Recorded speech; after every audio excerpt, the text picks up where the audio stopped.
sorry, what'd you say? Oh, there was an earthquake in LA last night. Oh, are you good? Is everyone? Oh yeah, it was just a little one. It's just a little one. You just roll with it, you know. Yeah, it was longer than normal. I think that's what makes it so bad, is that it just kept going. Hence the morning coffee is necessary. Right, coffee is necessary. But again, I'm so grateful that you guys are on the call today. We're just going to start with some introductions, get to know our audience. I'm just going to call some people out and say, hey, what is going on? Mr. Antonio, what is going on? I'm so glad that you're able to come and join with us today. Hey, I'm happy to join too. Oh, dope. Thank you so much. I see. Hello, Travis. Hello, Bobbin. What is going on, guys? How are you? Good. Thanks for asking. Bobbin, what's going on? How are you? Also very good. Thank you for asking. How are you? You're muted. You're muted, dear. Okay. Sorry about that. I definitely just clicked the button. But oh God, we have my goodness, so many people. I can't believe it. We got, what's going on, Carrie? Hello. We got, who else? Darnell Burns, hello, welcome. Elaine Ryan, welcome. Thank you guys so much. I'm so glad you guys are here today. Who else do we got here? I'm just gonna ask some of you guys how you guys knew about Finesse Media. Hello, Amy Rogers, how are you? I'm well, thank you. I actually found out about it from someone I attended a different workshop with, and she tags me in everything you do. So I said I better check it out. That's awesome. Thank you so much for joining us. Thank you so much. Who else do we have here today? Oh, Miss Lottie, hello. How are you? Hey, how's it going, everybody? Good. It's so good to see you again. Good to see you. Yes. Who else do we have today? Oh my goodness, we have so many people in here in this chat. Elaine, what is going on? Welcome to our panel today. Katie, Garibaldi, thank you so much for coming through. So how did you guys hear about us? Just unmute yourself, people. Let's hear about it. Yeah, I was gonna say. We're friendly on this Saturday. We're very friendly people, by the way, so you know. I was actually introduced through Bars. So Bars actually put me on to you guys. The last time I joined with when you guys had Davies A&R on. Perfect. So shout out to Bars. Thank you so much for putting people on. It's so good to see you. I see that little wave over there. Mr. Jordan Roach, what's going on? How are you? How's it going? Good. Can't complain. So what brings you here today? Oh, I follow Finesse Media, and Alexi's awesome, and she's a fan of the band and stuff, so yeah. That's awesome. I'm so glad you were able to come out too. Who else do we have? I'm just getting to know the audience today. I think I saw it through Instagram. I'm trying to hide behind my video because I just woke up. It's okay. There's no judgment here. No judgment. Not at all. I know. I'm so sorry that it is noon, but you guys have any coffee, any mimosas, whatever the case may be, Only 9 on the West Coast. Yeah. Yes, and with the hurricane, I hope everybody is the earthquake. I hope everybody is safe. Don't say hurricane. We would have no idea what to do in LA. That would be like the ultimate apocalypse. Literally, the streets would flood. It floods. We can't handle any weather here. Oh, that's something. But as long as everyone's safe right now, I know there's a lot going on, but just make sure you guys all protect yourselves during this time and, just enjoy yourselves, just like how we're going to enjoy today. Just waiting for more people to come in. Let's see who else we got. We have Feely Music. Thank you so much for coming through. Hello, Tazreen. What's good? So good to see you. Oh my goodness. Who else? This is the most personalized panel I've been to so far, Dia. Yeah. I love it. Yeah. I love it. I love it. I love when everyone's like being all friendly and it's not so like, you know. Yeah. Yeah, and that's what makes panels dope, just interacting with everybody. And, it's a community thing. So I just want everyone to get familiar with one another. I want to know everyone who's watching today because I'm so happy about today. And, I'm just waiting for more and more people to come. Yeah. Jordan Roach, what's the name of your band? Because it's early in the morning, but I feel like I licensed your music for one of my shows. If you're the Jordan Roach, I'm thinking. My brothers and I. My brothers and I. If you didn't, now you have to. That'd be pretty cool. Yeah, I'm like, because I'm like looking at your name and I'm like, and you're like, I'm in a band. I'm like, I might have licensed your music before. This is like, how long has your band been around? Since like 2014. Okay, it might be you. I don't know. It was like 2 years ago, and I can't remember if it was Ninja Warrior, Selling Sunset, or Titan Games. Those are the 3 shows that are popping in my mind. Have you ever had a license for those? I don't think so. We go through Secret Roads, I think. Do you know? Yes. Yeah. Yes, because I licensed it through Secret Road. Yes, I have licensed your music. Oh, it is you. Success. I'm like staring at your name. I'm like, cheers. I'm like, I know you, but you don't know me, but it's cool. Is that creepy? Yeah. That is really creepy that I remembered that. It's like my gym, one of the actors for my shows goes to the same gym as me, but it was like years before when he was on the show. And I was just staring at him and I was like, I'm so sorry if this is awkward. Obviously this happens a lot in LA, but I was like, are you an actor? Did you happen to be on an ABC Family show? Was it this one? I've stared at your face a lot. So now we're friends. It was fun. It's weird when stuff like that happens. Yeah, this is just amazing. See? You just never know, right? You just never know. I was like, I know you. That's great because now, with this panel, I guarantee you we're going to see a lot more as far as familiar faces. At the end of the day, I just want all of us to network and, build connections. And I feel like so many people who are on this panel right now who are, our audience, I should say, it's great that we're all able to just come together as one, And again, it's a small world. It's definitely a small world. It's totally a small world. Next time they'll be like, I know like 10 of you. I've licensed your stuff, hopefully. Yes. Love being able to say that. I know. That was fun. That was a fun morning thing. That was good. I like it. So I'm also looking at the chat too. Hello, everybody. Steve, Alex, sorry we woke you up. We're sorry, but hello. It's good to see you and meet you. Where's Brian? Is Brian here? No, but I want myself. I'm D Lyrics. I'm from New Orleans. I live in Atlanta right now. I'm a producer, and nice to meet y'all. Nice to meet you. I'm trying to find your box. Which box are you in? Can you wave your hands? Who was just talking? Oh, there you are. I see you. Nice to meet you. New Orleans. Oh, again, D. What's going on? Nothing. I just got out the shower, so that's why I wasn't talking at first. I had to get dressed.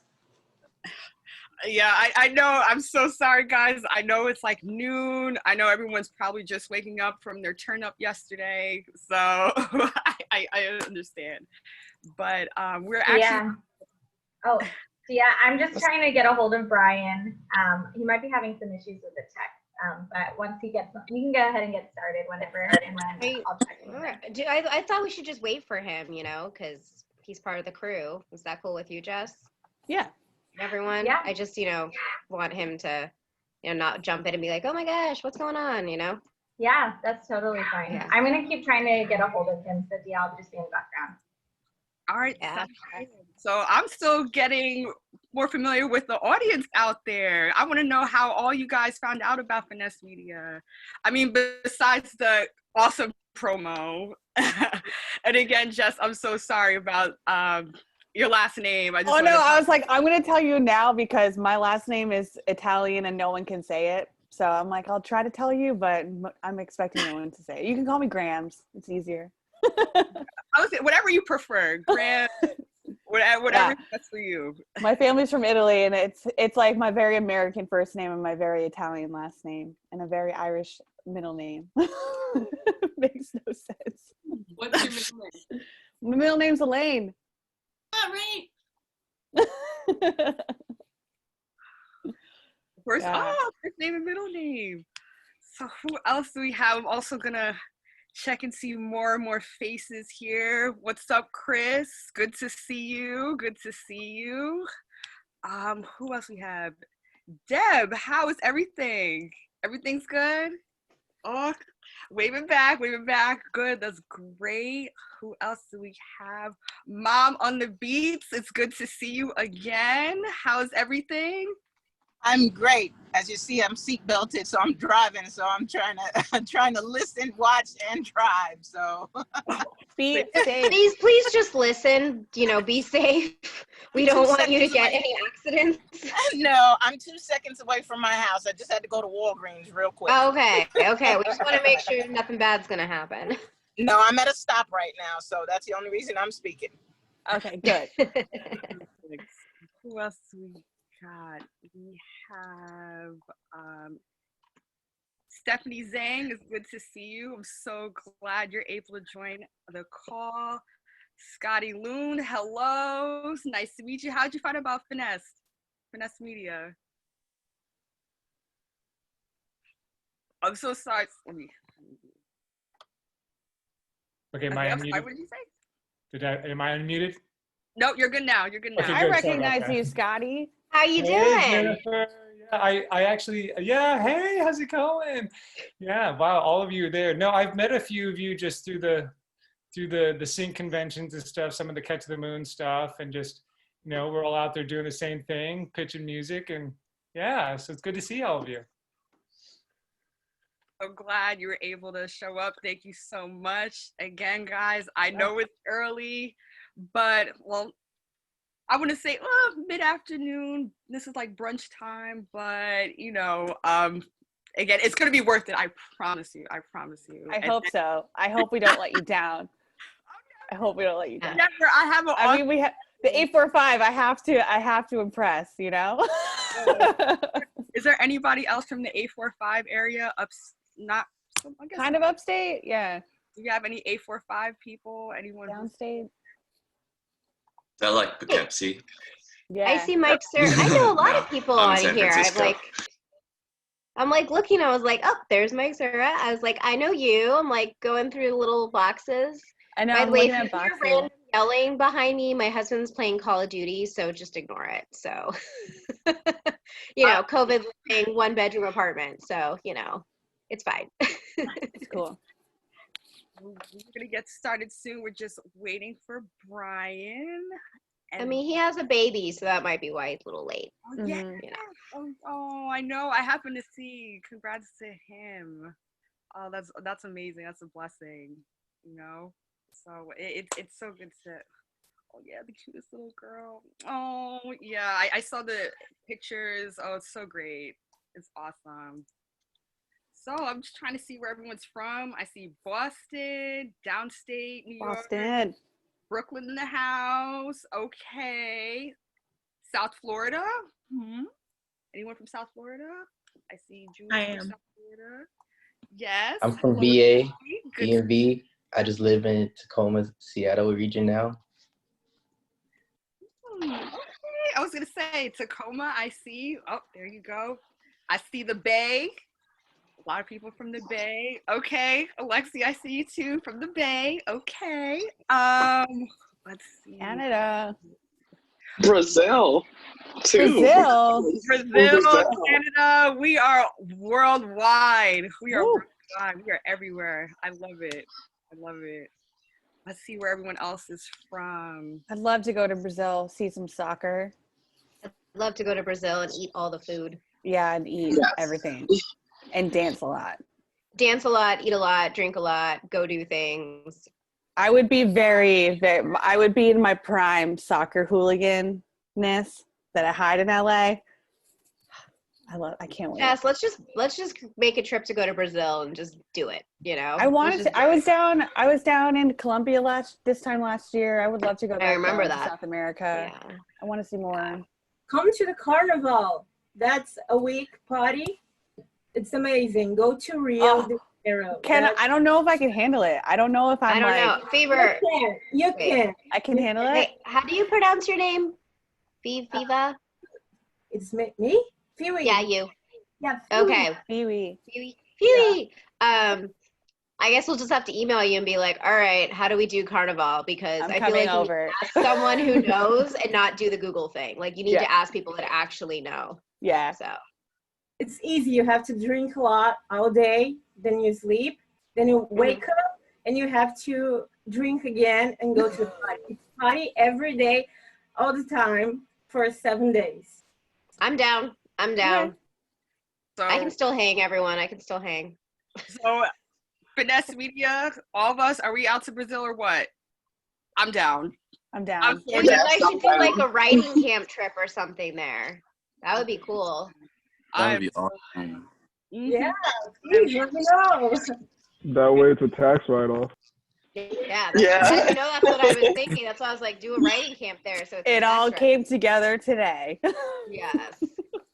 Yes. We have to find everything out. We're gonna fly out. Maybe. Yeah, we're gonna have to do a COVID-friendly plane trip out to Brazil. I think let's get this organized. We can make it work. You know, it's actually not that expensive to rent charter planes. It's not as bad as you think if you get enough people. That's COVID friendly. Yeah. It's not as bad as you think. The dollar here is like 5 to 1. So for you, it's really cheap. So just come to Brazil. Just come to Brazil. Yeah. Just come to Brazil. Private. I wanted to go surfing there not for too. everyone. Just we would have to meet somewhere and take one private jet together because everyone that got on the plane would be negative. So, yeah. Yeah, we'll do temperature checks for everyone.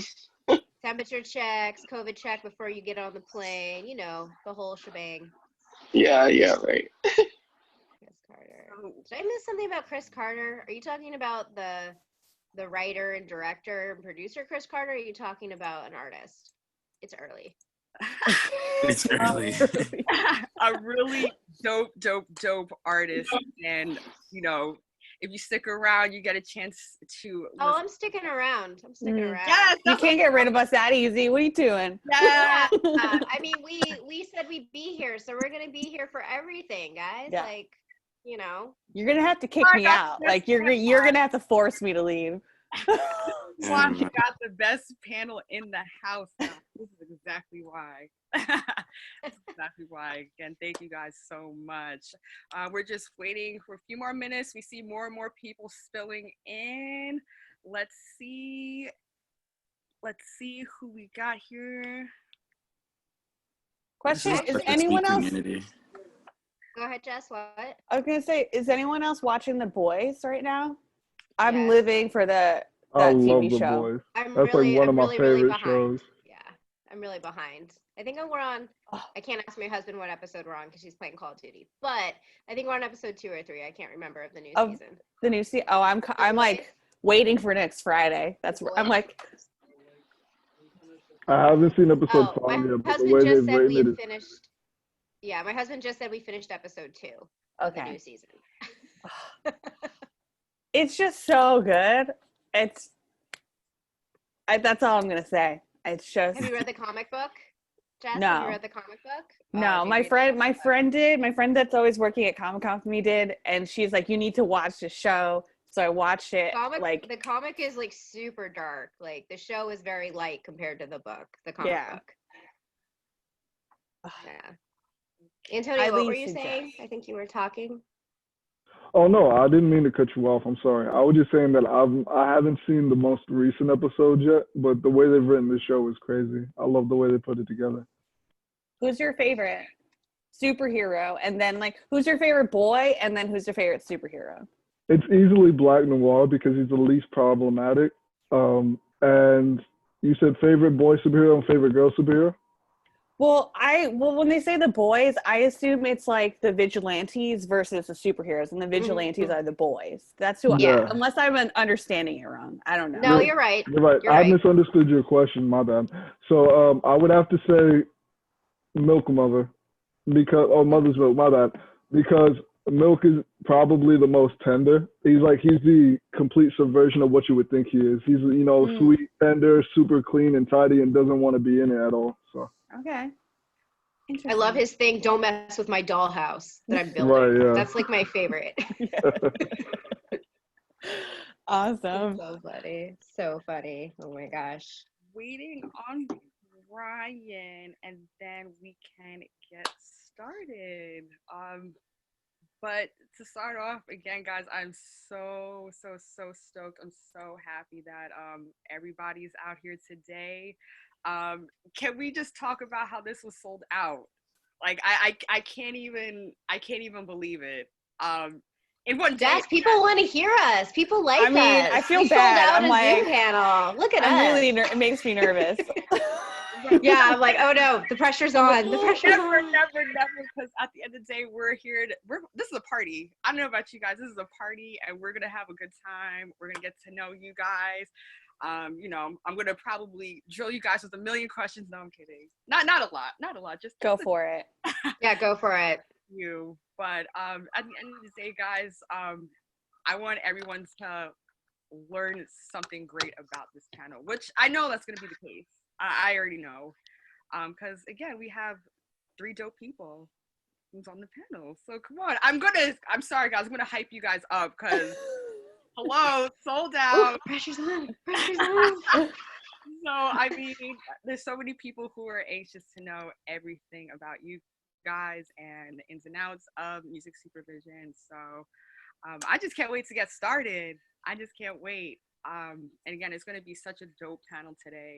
And I want everyone to just sit back, relax, chill. Again, if you guys have coffee, grab your mimosas, grab your beer. I don't care. At the end of the day, we're going to have a great time. Get to know each other. Again. And during the listening session, one of my assistants, I'll wake them up so they can say hello. Because I did say on my Instagram, maybe one of the assistants would enjoy. So they'll be during the listening portion. One of them will join. So she's not a regular mom. She's a rat mom. I'm a rat mom. You know what? We're definitely gonna get into that. I was gonna say, hopefully Brian hops on soon. I know. My phone is being stupid and I can't find his number. So I was like, I know I have it. I just don't know what I saved it under, which is always welcome to my world. So. Which is, you meet somewhere in life and then you text each other and then you forget to save the number and you have to search. Or you save it and you misspell something. So then you're trying to find it. And I'm like, why can't I find it? It's because you originally misspelled it. Because, you were drinking at a show. So, yeah, that happens to me a lot. All right. So, hopefully Brian will jump in. So we're actually going to get started. But I just want everyone to get comfortable. We're going to get everything together and we're going to get started on this panel. So, hello, everybody. For those of you who don't know who I am, my name is Dia Rogers. I'm the music and film expert here at Finessed Media. And I know what you guys are wondering, who is Finessed Media? Who are we about? But I'm going to tell you guys right now. So at Finessed Media, our goal at the end of the day is for us here, we are a team and we want to provide you guys the best information possible to build your music career and also become the best music entrepreneur as best as you can be, which I know there's so many of you guys here already. So that's a little bit about Finessed Media. And to start off, I know a very big topic when it comes to music is how to get your music in film and TV and, advertising and gaming, so on and so forth. And that's why we have so many dope audience members here today, because they want to know all this information as well. So I'm just so glad that I have really great panelists today. We have Miss Jennifer Smith. I know. I want to see some claps in there. I want to see some claps because this is claps, cheers, all the above. Yes, that's what I see. I see claps. That's exactly. So you got Jennifer Smith, ladies and gentlemen. We got Jessica Grams. Yes. Jessica Gramuglia. Grams. And we also Moogs. I don't know. I have so many nicknames. Oh my goodness, I'm so glad you guys came to join me today. And we also have Mr. Brian Vickers, which he will be on shortly. But again, I'm so glad that you guys were able to come out today and join me on a Saturday at noon. Again, I apologize for you guys waking up so early. I mean, it's early to some. I know it's also early for me, but it's totally worth it. It's totally worth it. But I wanted to also talk to you guys, and I also want to give the audience a little rundown as far as how we're going to do this panel today. So in the beginning, we're going to talk and chat. We're going to get to know one another. This is the part where I'm going to drill you guys with a million questions. Then afterwards, we're going to move on to the Q&A segment of our panel. This is when you guys, the audience, get a chance to ask questions for Jessica, Jennifer, and also Brian. Then after that, we are going to move on to our networking part, and that's a really dope part of our panel. This is when we listen to some music that some artists have showcased, and we listen to certain projects that they're working on, and we just get to talk and chat and get familiar, and we get to network.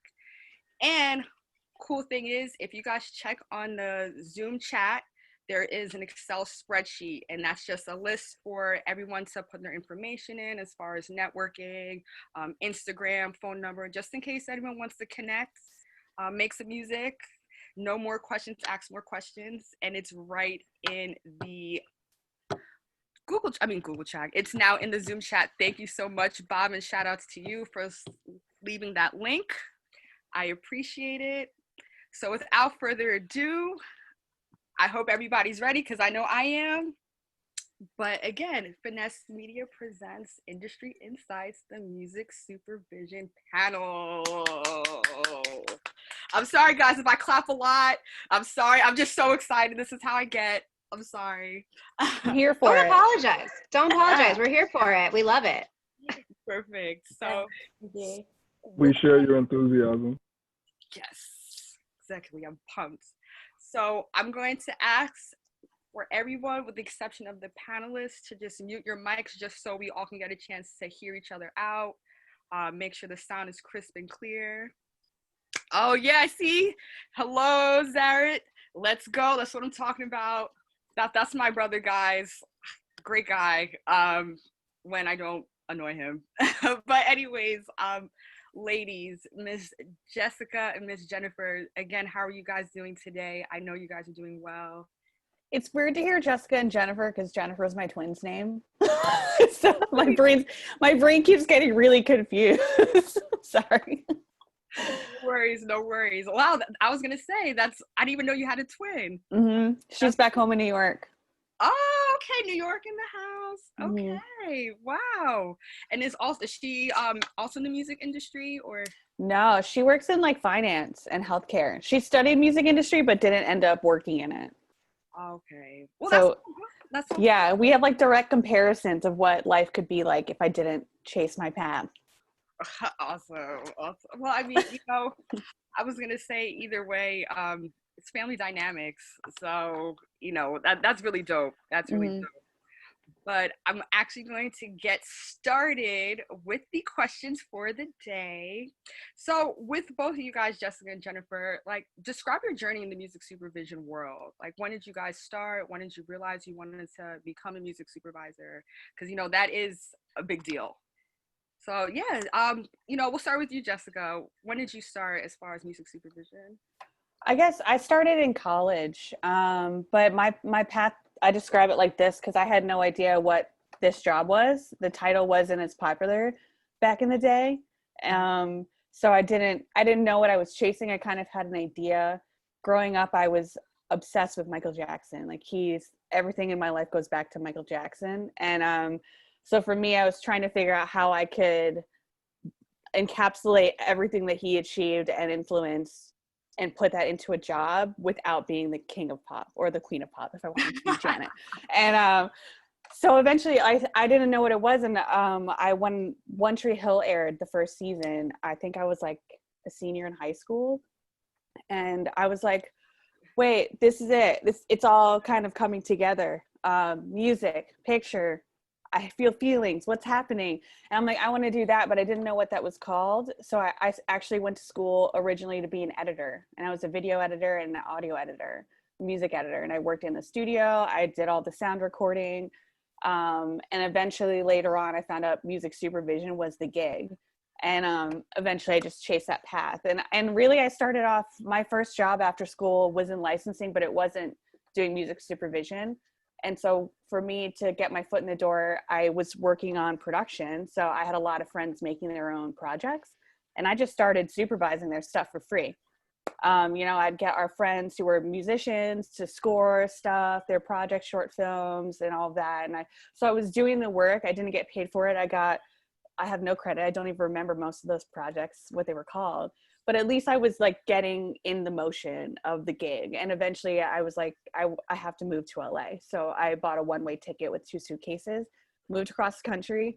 Yeah, and I stayed on my friend's living room floor, and I got my first job in LA, which was also not in supervision, but it was licensing. It was in the area, and I kind of just like went off, and I hustled, and I had 5 jobs to make ends meet when I moved here. I didn't have a car or anything. So when I say I hustled to get to where I am today. And that's really what it was. It was like, I see the end, and it was me trying to just figure out how to get there. So I studied music industry in college. My bachelor's was in college. I went to 3 colleges to figure out where I wanted to go. Yeah. So I always tell kids, I'm like, don't worry about the path. Don't worry about school. You can always transfer. You can always change your major. It doesn't really matter. You're not supposed to know what you're supposed to do at the end of the rest of your life when you're 18. It's crazy expectation they put on us. So yeah, that's like in a nutshell, my little story of how I got to here. Very ambitious. You know, you had a path and you stuck to it, and you know, look at the results. And that's great. That's a very inspiring story. Thank you. Wow. It was terrifying, but you know, like buy everything, you know, I'm moving by myself with 2 suitcases. I guess I'll figure it out. I got very lucky. It really comes down to luck in knowing the right people. Right. Yeah, I'm very aware that my story is not usual. It was very unusual. So I'm very appreciative of how it all worked out. Right. No, exactly. Again, really inspiring story. You know, you've traveled, you really worked your butt off, and you know, that's the basis of working hard, especially in the music industry. You know, continuously to hustle, you know, just breaking barriers, just, you know, transitioning to different things. So that's awesome. That's awesome. Thanks for sharing. Go ahead. So, Miss Jennifer, how about you? What's your journey? How did you start with My journey is like all over the place, I guess. I mean, what's cool about working in film and entertainment, or film and TV, anything, is there's not like one path fits all. I actually am a theater kid. So I was, you know, I grew up in doing theater. I'm actually from Southern California, LA, but my family is not entertainment. So just because I'm from out here doesn't mean I had a leg up, type of thing. So I am a native. I'm a unicorn, as they call me, a unicorn who grew up out here. So I was a theater kid. I did theater through my entire life. I didn't know what a music supervisor was, but I was that nerdy kid that used to create their own mixtapes, and I would be watching a movie or I'd read a play and I would actually create a soundtrack. And I didn't know that was a thing. I read liner notes, you know, I worked with like artists and musicians. I did behind the scenes in theater. I did in front, on the stage in theater. I was a huge theater nerd. So I went to Whittier College, which is like a private liberal arts school for theater. It was more of a scholarship base because I didn't want performance, and I had no idea what I wanted to do. And I thought I wanted to do casting because, you know, I was like really interested in like, well, how was the like movie or TV show made? And I figured casting was a good place to start. I got an internship. Turns out not my jam. I just wasn't my real jam. I was like, this is not who I am at all. So then I found an ad on Craigslist for this thing that I didn't know what it was. And all I knew was I am smart and I like music and I can talk my way into anything. So I interviewed for a job, and against USC kids, UCLA, because I didn't go to school for music. I didn't go to film school, and they hired me. And I was like, my first job was probably really great because I got to do the business, the creative. I worked with networks, I worked with producers, I worked with talent, I worked with publishers and labels. So like getting kind of a crash course. And then Cobalt Music, when it was a super teeny tiny indie that no one ever heard of, called me. And actually Craigslist did pan out. I don't think it does anymore, but this was like 2007. So that was a long time ago. So then Cobalt called me and they were like, hey, we're building out our sync department. Would you be interested? We love working with you on Dancing with the Stars. And I was like, I don't know what you are, but okay. So I had no idea what that meant.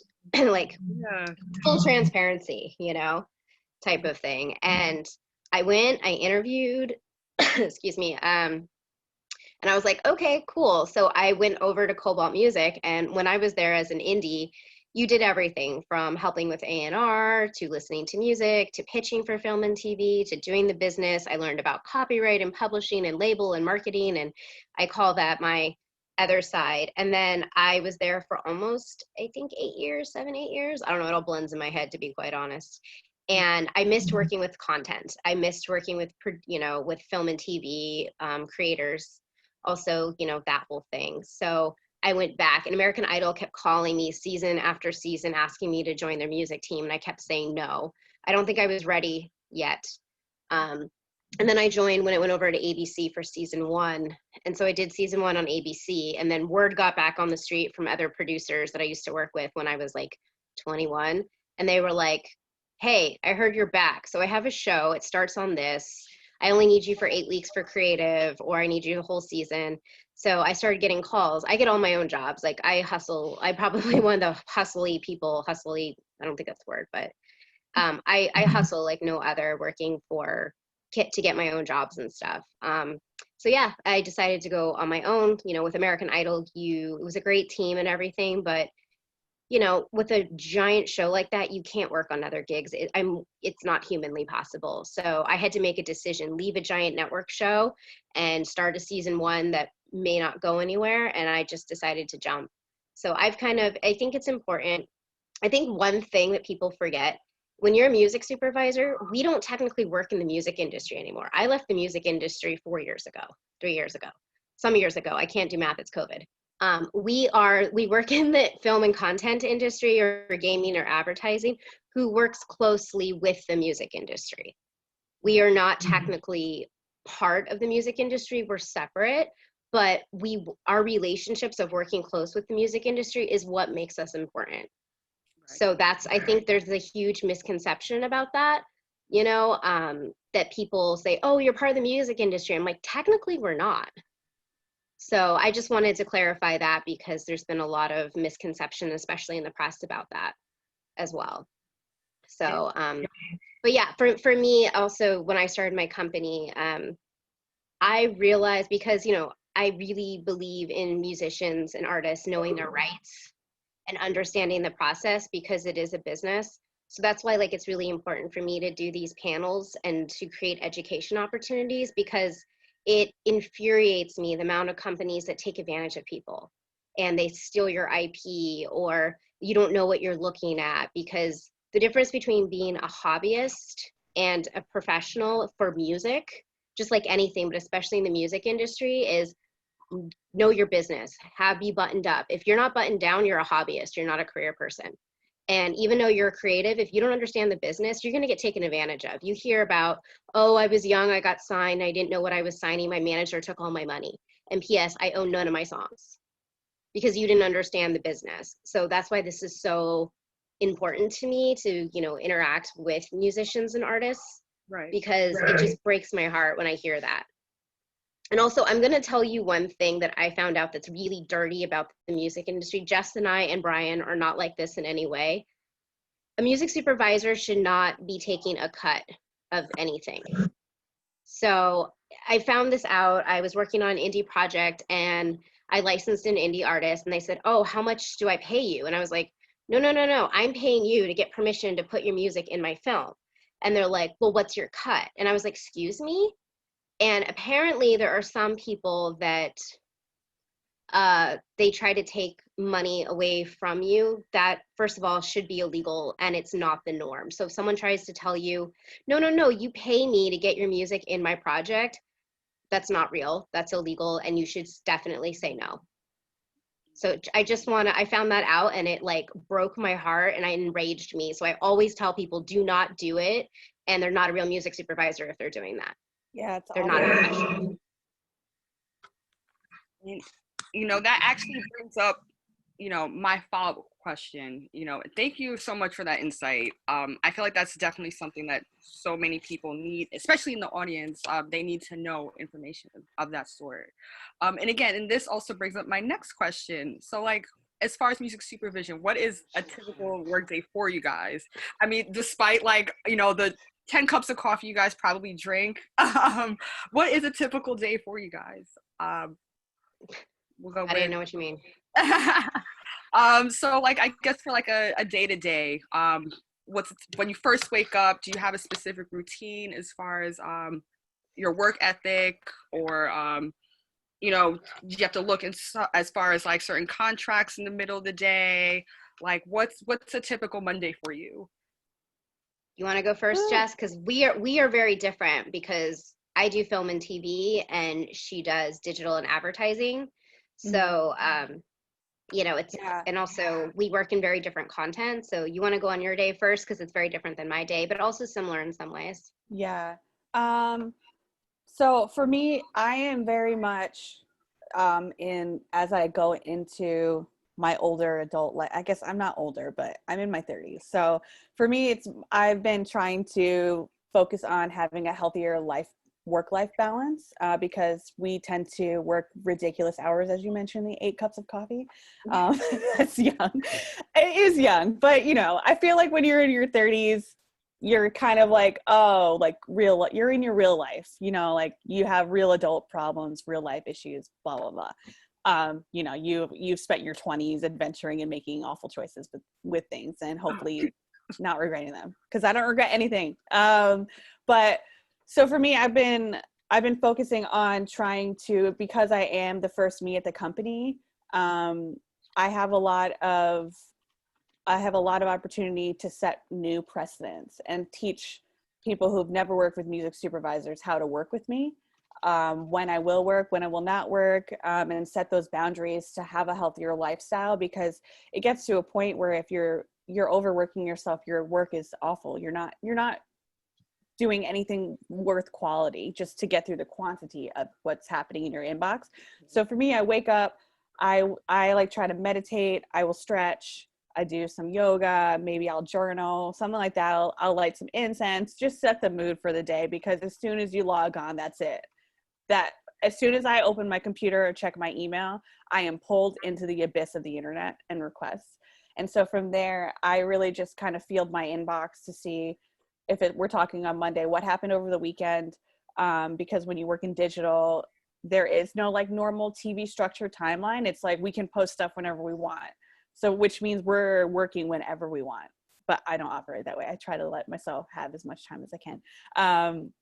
So I'll check my inbox and I organize it. I'll just go, what's happening? What's new? What's from last week? What happened over the weekend?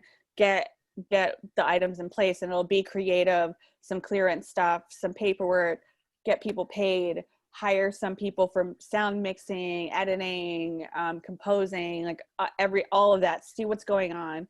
And then I try to organize my priorities, like what takes precedent today, and hope I get through it, knowing that as soon as I start emailing people, I'm going to get more new inquiries in, because I'm the only me at the company. So it's like one person overseeing all things music for like 13 plus brands. So it's a lot. So it's really, that's how I structure my day, but really like I'm at the beck and call of the brands. And it's really like I service a lot of different departments. And I try to figure that out as I go. And that's very, like a very not specific answer to the question. I apologize. It's hard because every day is different. Some days I'll just do creative. Like it's just creative, pulling music, sending out briefs, listening to stuff, finding new artists. Sometimes it's me going deep into Spotify and finding new artists from all over the world and presenting them to the brands to like stop using top 10 music on the radio and like be more curative. I don't know. Is that the right word? You know what I mean, right? I don't know. You kind of know what I mean. But I'll try to do that. It's like I try to go outside the box and just discover new music, actually listen to music that people are sending me. Clearance wise, it's a lot of phone calls going, this is what's happening. This is what I can't put in an email. This is what I need from you. What's possible? And, and having all those discussions, and then so many Zoom meetings.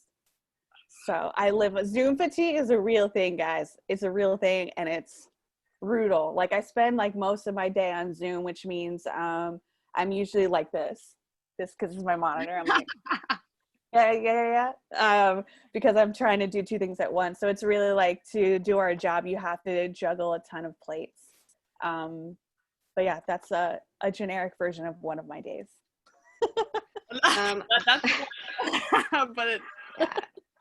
I mean, my day is similar in some ways, because I work in reality film, scripted and unscripted. It kind of goes all over the place. So if it's like reality, it's like working with the editor and we're putting in music. And then if I have to clear something, then I go clear it, have to do budgets. I'm reading scripts, I'm doing breakdowns. I have meetings with showrunners and networks.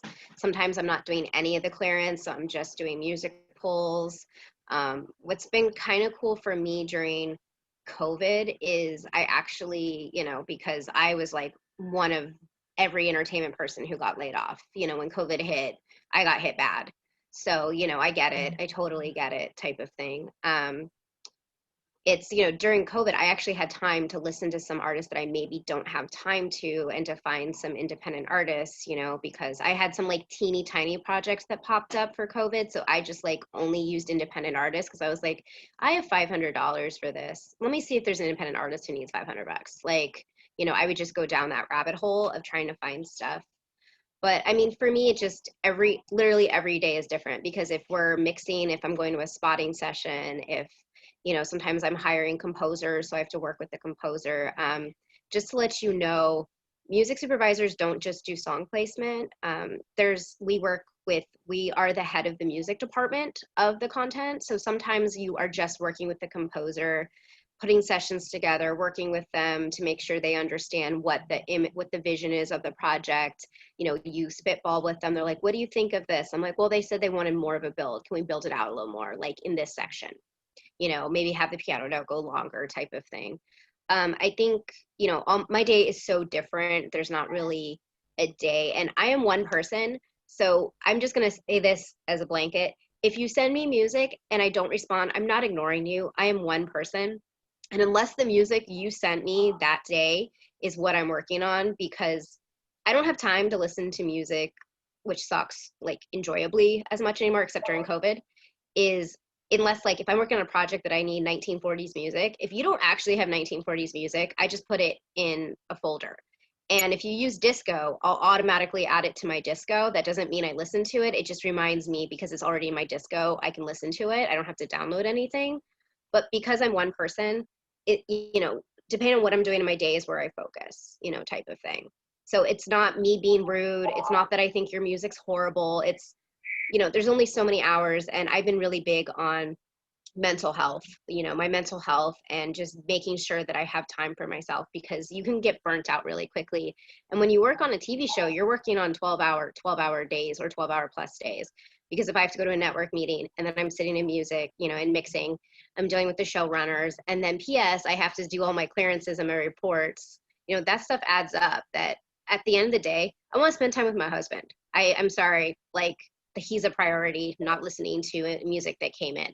I'll put it in a folder. I'll get to it eventually, but you know, I don't have someone that listens to my music and puts it in my library and tags it. So, you know, it's nothing personal. I always tell that to people because they're like, you never responded to my email. I'm like, dude, come on, man. You know, it's nothing personal. So I'm just saying that right now because it's not that I, you know, am ignoring. It's not that we ignore you. It's not that we don't care. It's not that we think your music's horrible. It's not that we don't, you know, believe in your craft. It's just we are one person.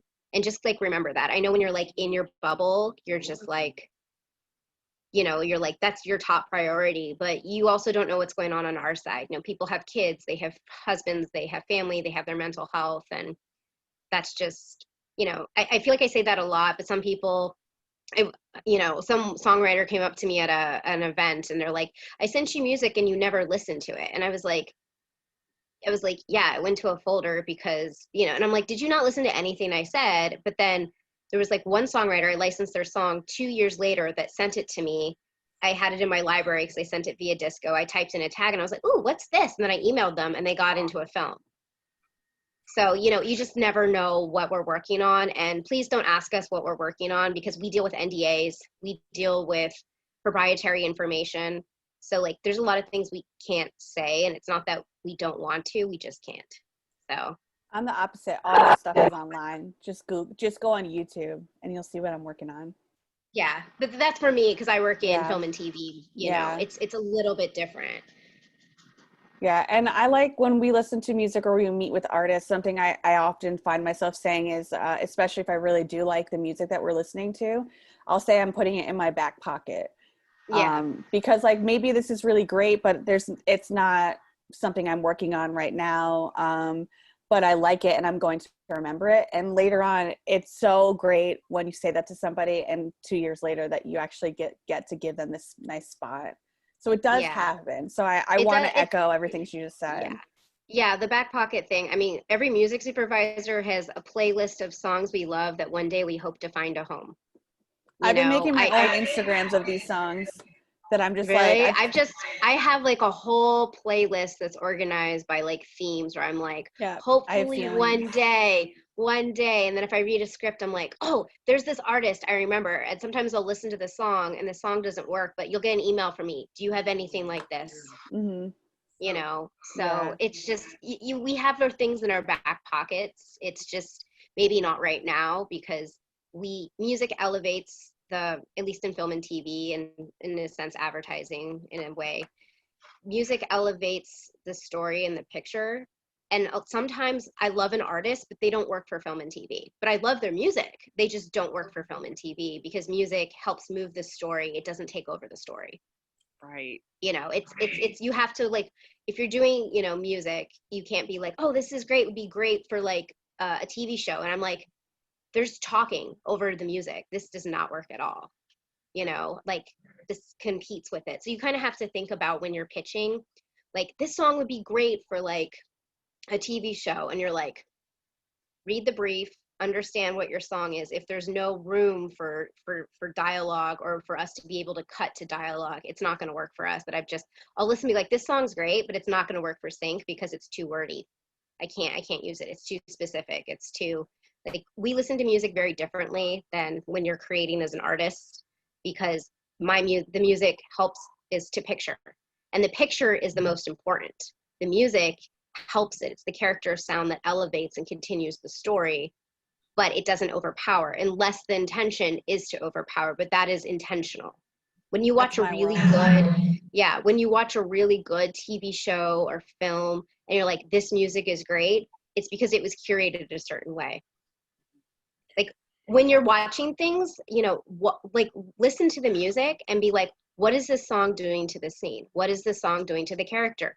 How is it cut in? If you start to proactively teach yourself, then when you're pitching, you know, if the song hits the brief, you will probably get more placements than sending something like, this is great for the radio.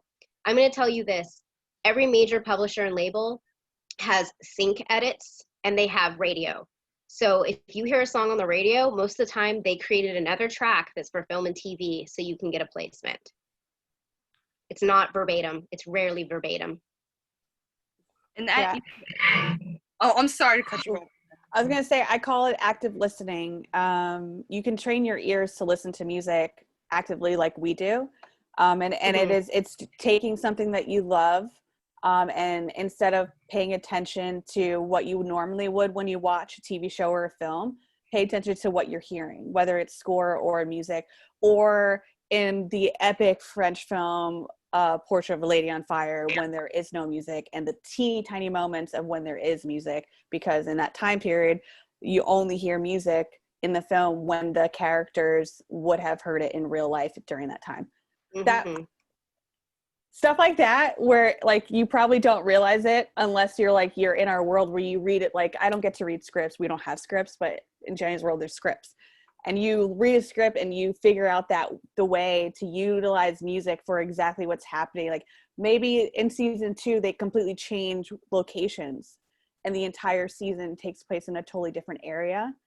How sonically, how is that affecting the story? Are you going to hear a different style because now they're in a different state, in a different city, in a different country? So it's a really unique way, and you can practice this by, you can mute stuff, like go and watch clips on YouTube and mute it and put your own music that you think would work for something like that, or your own song, see how it works, and you can practice it and test it out. And then based on what you're finding and how you're reacting to your own song, you can make your own TV edit on your own at home and just practice going through those motions. Exactly. And then for us, for cutting, we work, or, I work with the music editor. I'll be like, let's try this in and out. And I work with the music editor to find the best way to utilize the song. And sometimes a song is perfect, but we can't cut it properly. So then we have to replace it because it's just, you're just so upset. I'm like, it's just not going to work. It's not fitting the puzzle right. Like, we're not going to change the visual. The visual's locked, because that's the script. But I'm just like, oh, is there a way we can use this song somewhere else? And then sometimes it just goes in the back pocket where I'm just really sad. And then I'm like, all right, put it in the playlist. We'll find something, it's, for me, it's like a disappointment, but sometimes it just doesn't work out. And also, we are not the final decision makers, FYI. There are probably some things, I had a film that had 20 approval parties per drop. So I could pitch something, and if one person's like, you know what, my kid, who by the way is 21, thinks this song's not cool, then all of a sudden I have to start over. And then, or they're like, use this song because my kid says it's cool, and they're the executive producer. I can't fight them because it's their decision. So like, when you hear music sometimes, like, keep that in mind, that there's a whole political hierarchy that happens.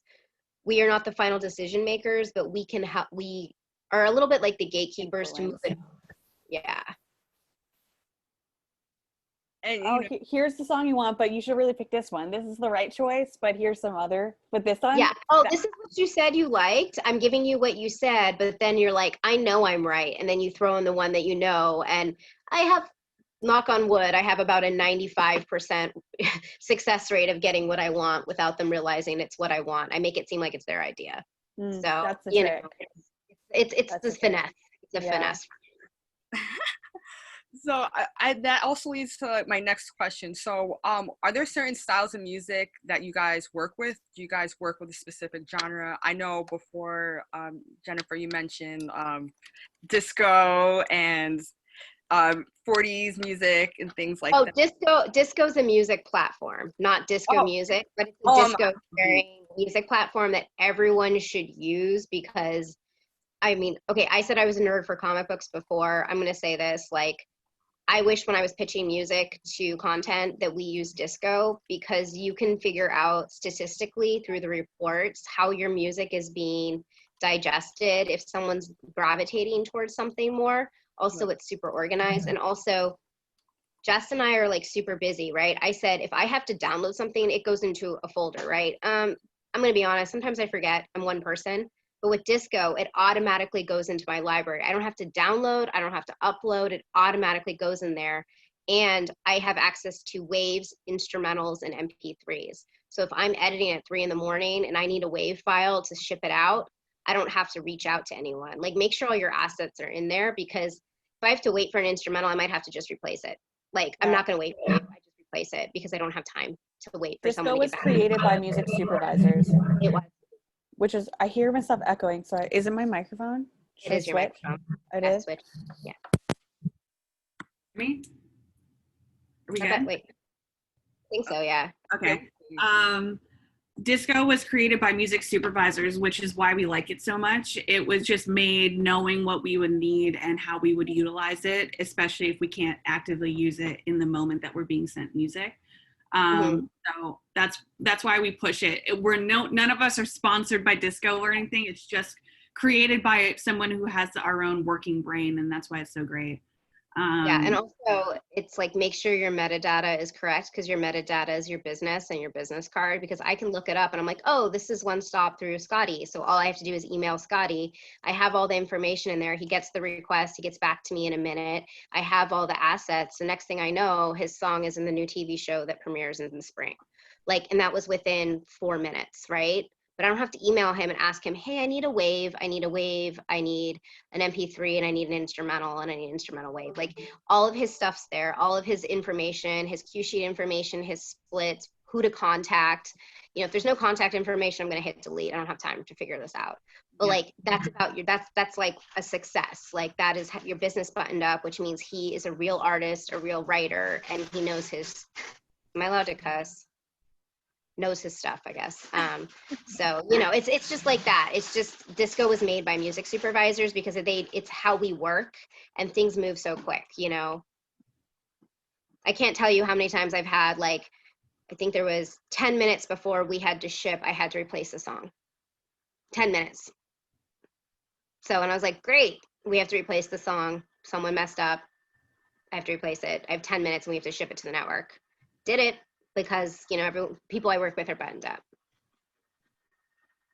And I could imagine, like, you know, there's so many, just like with any occupation alone, like there's so many different challenges that you guys face. So, I mean, I know things like that where, you know, you guys have a song and you guys have to make changes last minute as far as where it's placed. Like, what are some other challenges that you guys face, you know, on a day-to-day as a music supervisor?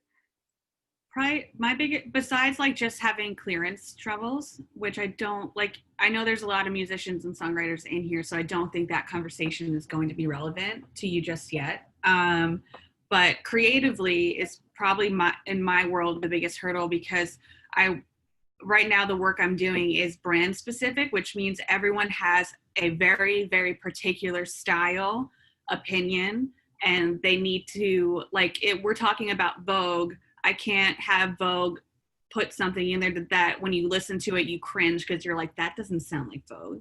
You know, it's a very, very, very particular style in everything you're looking at. It's not just the music, it's all of it. The people involved. Like sometimes I've had, like, Pitchfork is one of our brands, and our editor-in-chief is like, I really like this song, but they looked up the artist, and because of how they represent themselves on the internet, they're like, we don't want to work with them. Stuff like that, because they need to match the Pitchfork brand. So there's much more going into it than filling in the storyline of like a script. Here, everything you do has to represent the brand. So it's a challenge, but it's a totally different way to work than when I was doing TV and film or sports too. So that's like something specific. So for me, like if you want to send me music, I always ask, please do the research. Like, don't send me music for Vogue that you know I won't even consider for Vogue, or that it's not like mixed and mastered and like broadcast ready, because I can't present that to Anna Wintour, you know. So there's that, and it's very important. I think same for TV and film too. Like if you have done the research and you know you've watched a few episodes, you know what the style is, you know what the theme of this season is. Don't send something for that TV show or that you know the supervisor's not working on, and then on top of that follow up because you haven't gotten a response. Because do the research. Yeah. A lot of the stuff is on the internet, unless it's like a brand new series that no one knows exists yet, that is still in pre-production. But if it's something where you're like a few seasons down the line or a few episodes have at least aired, you can, like, the information is there to help give you the tools to get in the door and not ignore it. Definitely. TuneFind is a great resource for shows and films, because a lot of directors have similar tastes. Like I know my directors, what their taste is inside and out. So I'll never send something that's not in their taste. You know, just do the research. TuneFind's free. You can type in the show, the film, and it'll kind of give you kind of like a through line of the sonic sound. And also, you know, check out Deadline and Variety because, you know, for example, some showrunners, every season's different. But with the release of the new season got renewed and now it takes place in this era, that tells you a lot. That tells you a lot. Like if it says takes place in the 20s, that tells you a lot. If it takes place in, you know, whatever, like it's going to tell you a lot. Also, yeah, back to the demo thing. I can't do anything with demos. Like, don't send me a demo. If it's not broadcast ready and done and you've worked out your splits with your producer or your co-write, like, please don't send it to me. I'm, you know, and also for me as a music supervisor, everyone likes music a different way. Please don't say, what do you think? Or I want to be in TV shows. Like, what do you think? Like, again, do your homework, you know. I'm not your sync rep. I'm going to be honest. It's not that I don't care. That's why I do these panels where you're playing music and I can give you my feedback. But don't email me things saying, you know, yeah, this is the time to say, what do you think? Where do I need to work on? What media do you think? Do you think this would be really great for TV? And then I could be, you know, we can give you our feedback, you know, type thing. But don't email me with a demo and being like, what do you think? Or it's not finished. I'm like, what am I going to do with this? I can't do anything with this. It has to be broadcast ready. And also, like, just have before you email us, just have your business buttoned up, your splits, your things registered. Do you own the master? P.S. Those sample companies you can buy stuff from does not mean you have permission to put it in film and TV or advertising. Those licenses do not cover sync. So when you're doing sampling, yeah, like I had to pull, what was it? There was a TV show, I think, oh, it was T.I. and Tiny. We had to redo some music because all of a sudden we looked at it, you know, they're like, hey, this is great. And I'm like, this is an unusable sample. Like, we can't use this. They're like, oh, they bought it off the internet. I'm like, that's not real, dude. That's not real. So yes, like Splice. Yeah, Splice, for example, those licenses are not valid. You are required to go get approval for sync rights. If you have approval, then that's different, but it's not in that license that you pay for. It's not included in there. So like get your business buttoned up, read your contracts, talk to your co-writers. Don't be like, yeah, they said it's fine. Like, get your agreements figured out, get it registered on the PROs, make sure we can track you down. Also, to what Jess was saying about artists, about with branding, it's becoming a thing in film and TV because of the landscape of where everything's going, that I actually do check out artists that I'm like, what is their persona publicly? Because if I'm doing a show about teenagers and it's a show that is like, depending on what the content's about, and I'm like, I don't know about this artist because on their Instagram, they're doing like, they're smoking weed and they're drinking and they're 19, like my showrunners can be like, that's a problem, we can't have that. Or if they're, you know, saying things that are racist or inappropriate, I'm not using your music. I'm not doing it. So like, you know, as an artist, that is your brand. How do you put yourself out? And that's I want to do Kevin's question too before we move on. Speaking of, he said, is there any specific way to verify a song as a sample? That's the problem, is that if we don't know your business is locked up, I can't trust that you didn't put a sample in there. Yeah. So we are going to ask you if there's a sample. If we hear it, we're definitely going to say there's a sample. What is it? If it's registered on the PRO, typically before you even release that sample, before you even put it on Spotify, if you put a sample in there, you need to reach out to that person and get all the publishing and songwriter details. Usually what happens is say that the three of us wrote a song, the three of us, me, Jen, and Dia. So we split it 3 ways, 33% each, right? But we put a sample in there of Scotty's song. Scotty's like the next person in the box.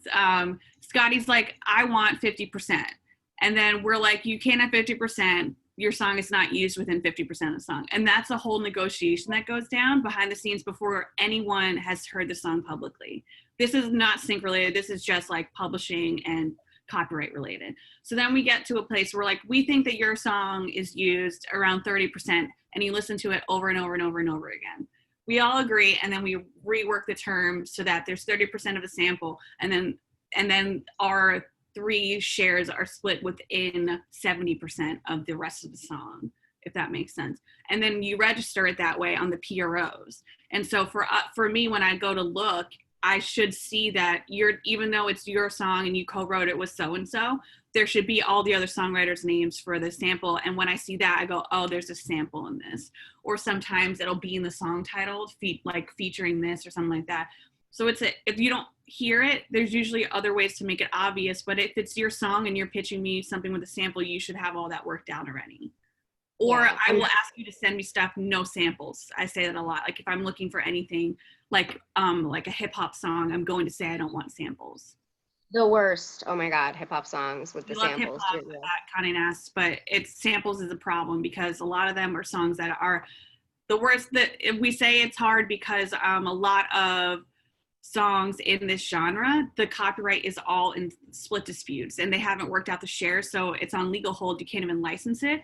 So then you take that mess of a copyright and put it within another copyright that is possibly has even more writers whose splits aren't worked out still, because it can't be worked out if the sample isn't even worked out to work it out. See, your brain just goes boggles, and at that point we're like, I can't, I'm moving on. You know, so I'll say it's not my business, you know.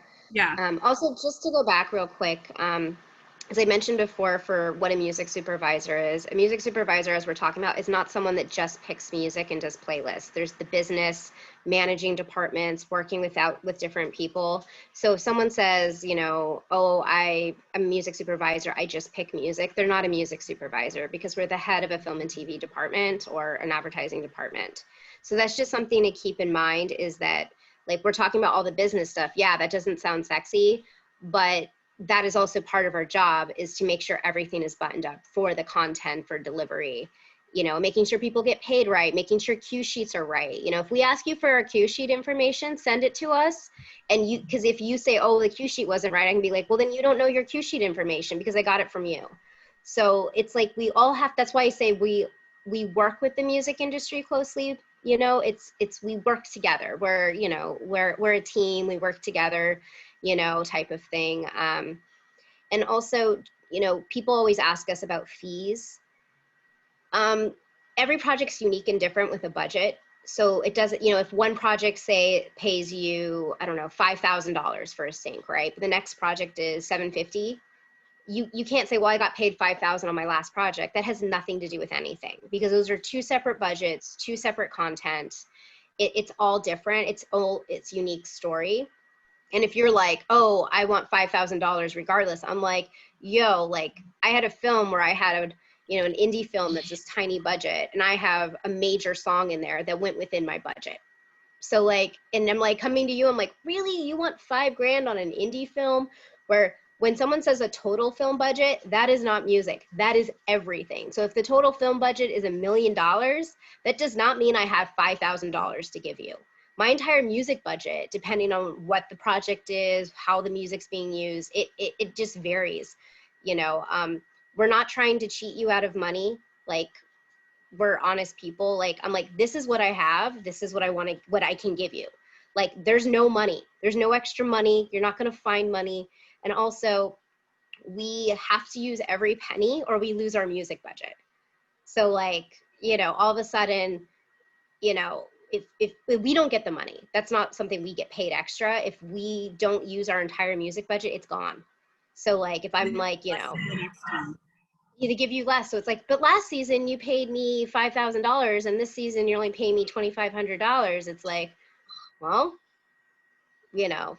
Yeah, so we are going to give you as much as we can. Yeah. And I think, especially speaking on her behalf, because she comes from like the other side where she's working on behalf of the artist, like when you work with someone like her, she is fighting to get you as much as possible and make sure your rights are what you deserve and not taking advantage of you. Because she thinks like both sides, like the supervision side and the pitching side, which is a unique thing. It's a unique trait to find in a supervisor, which is why she talks the way she talks. It's because she understands your perspective. Yeah, I understand both sides, from production, budgeting to the other side. And also, I will say this, even in film and TV, music is the most important last thought. So we are kind of the redheaded stepchild, and that includes music supervisors. You know, we are fighting for the same rights that you guys are fighting for pay equality, for budgeting, to making sure music's there, you know, type of thing. You know, so again, we have similar things that I can say that.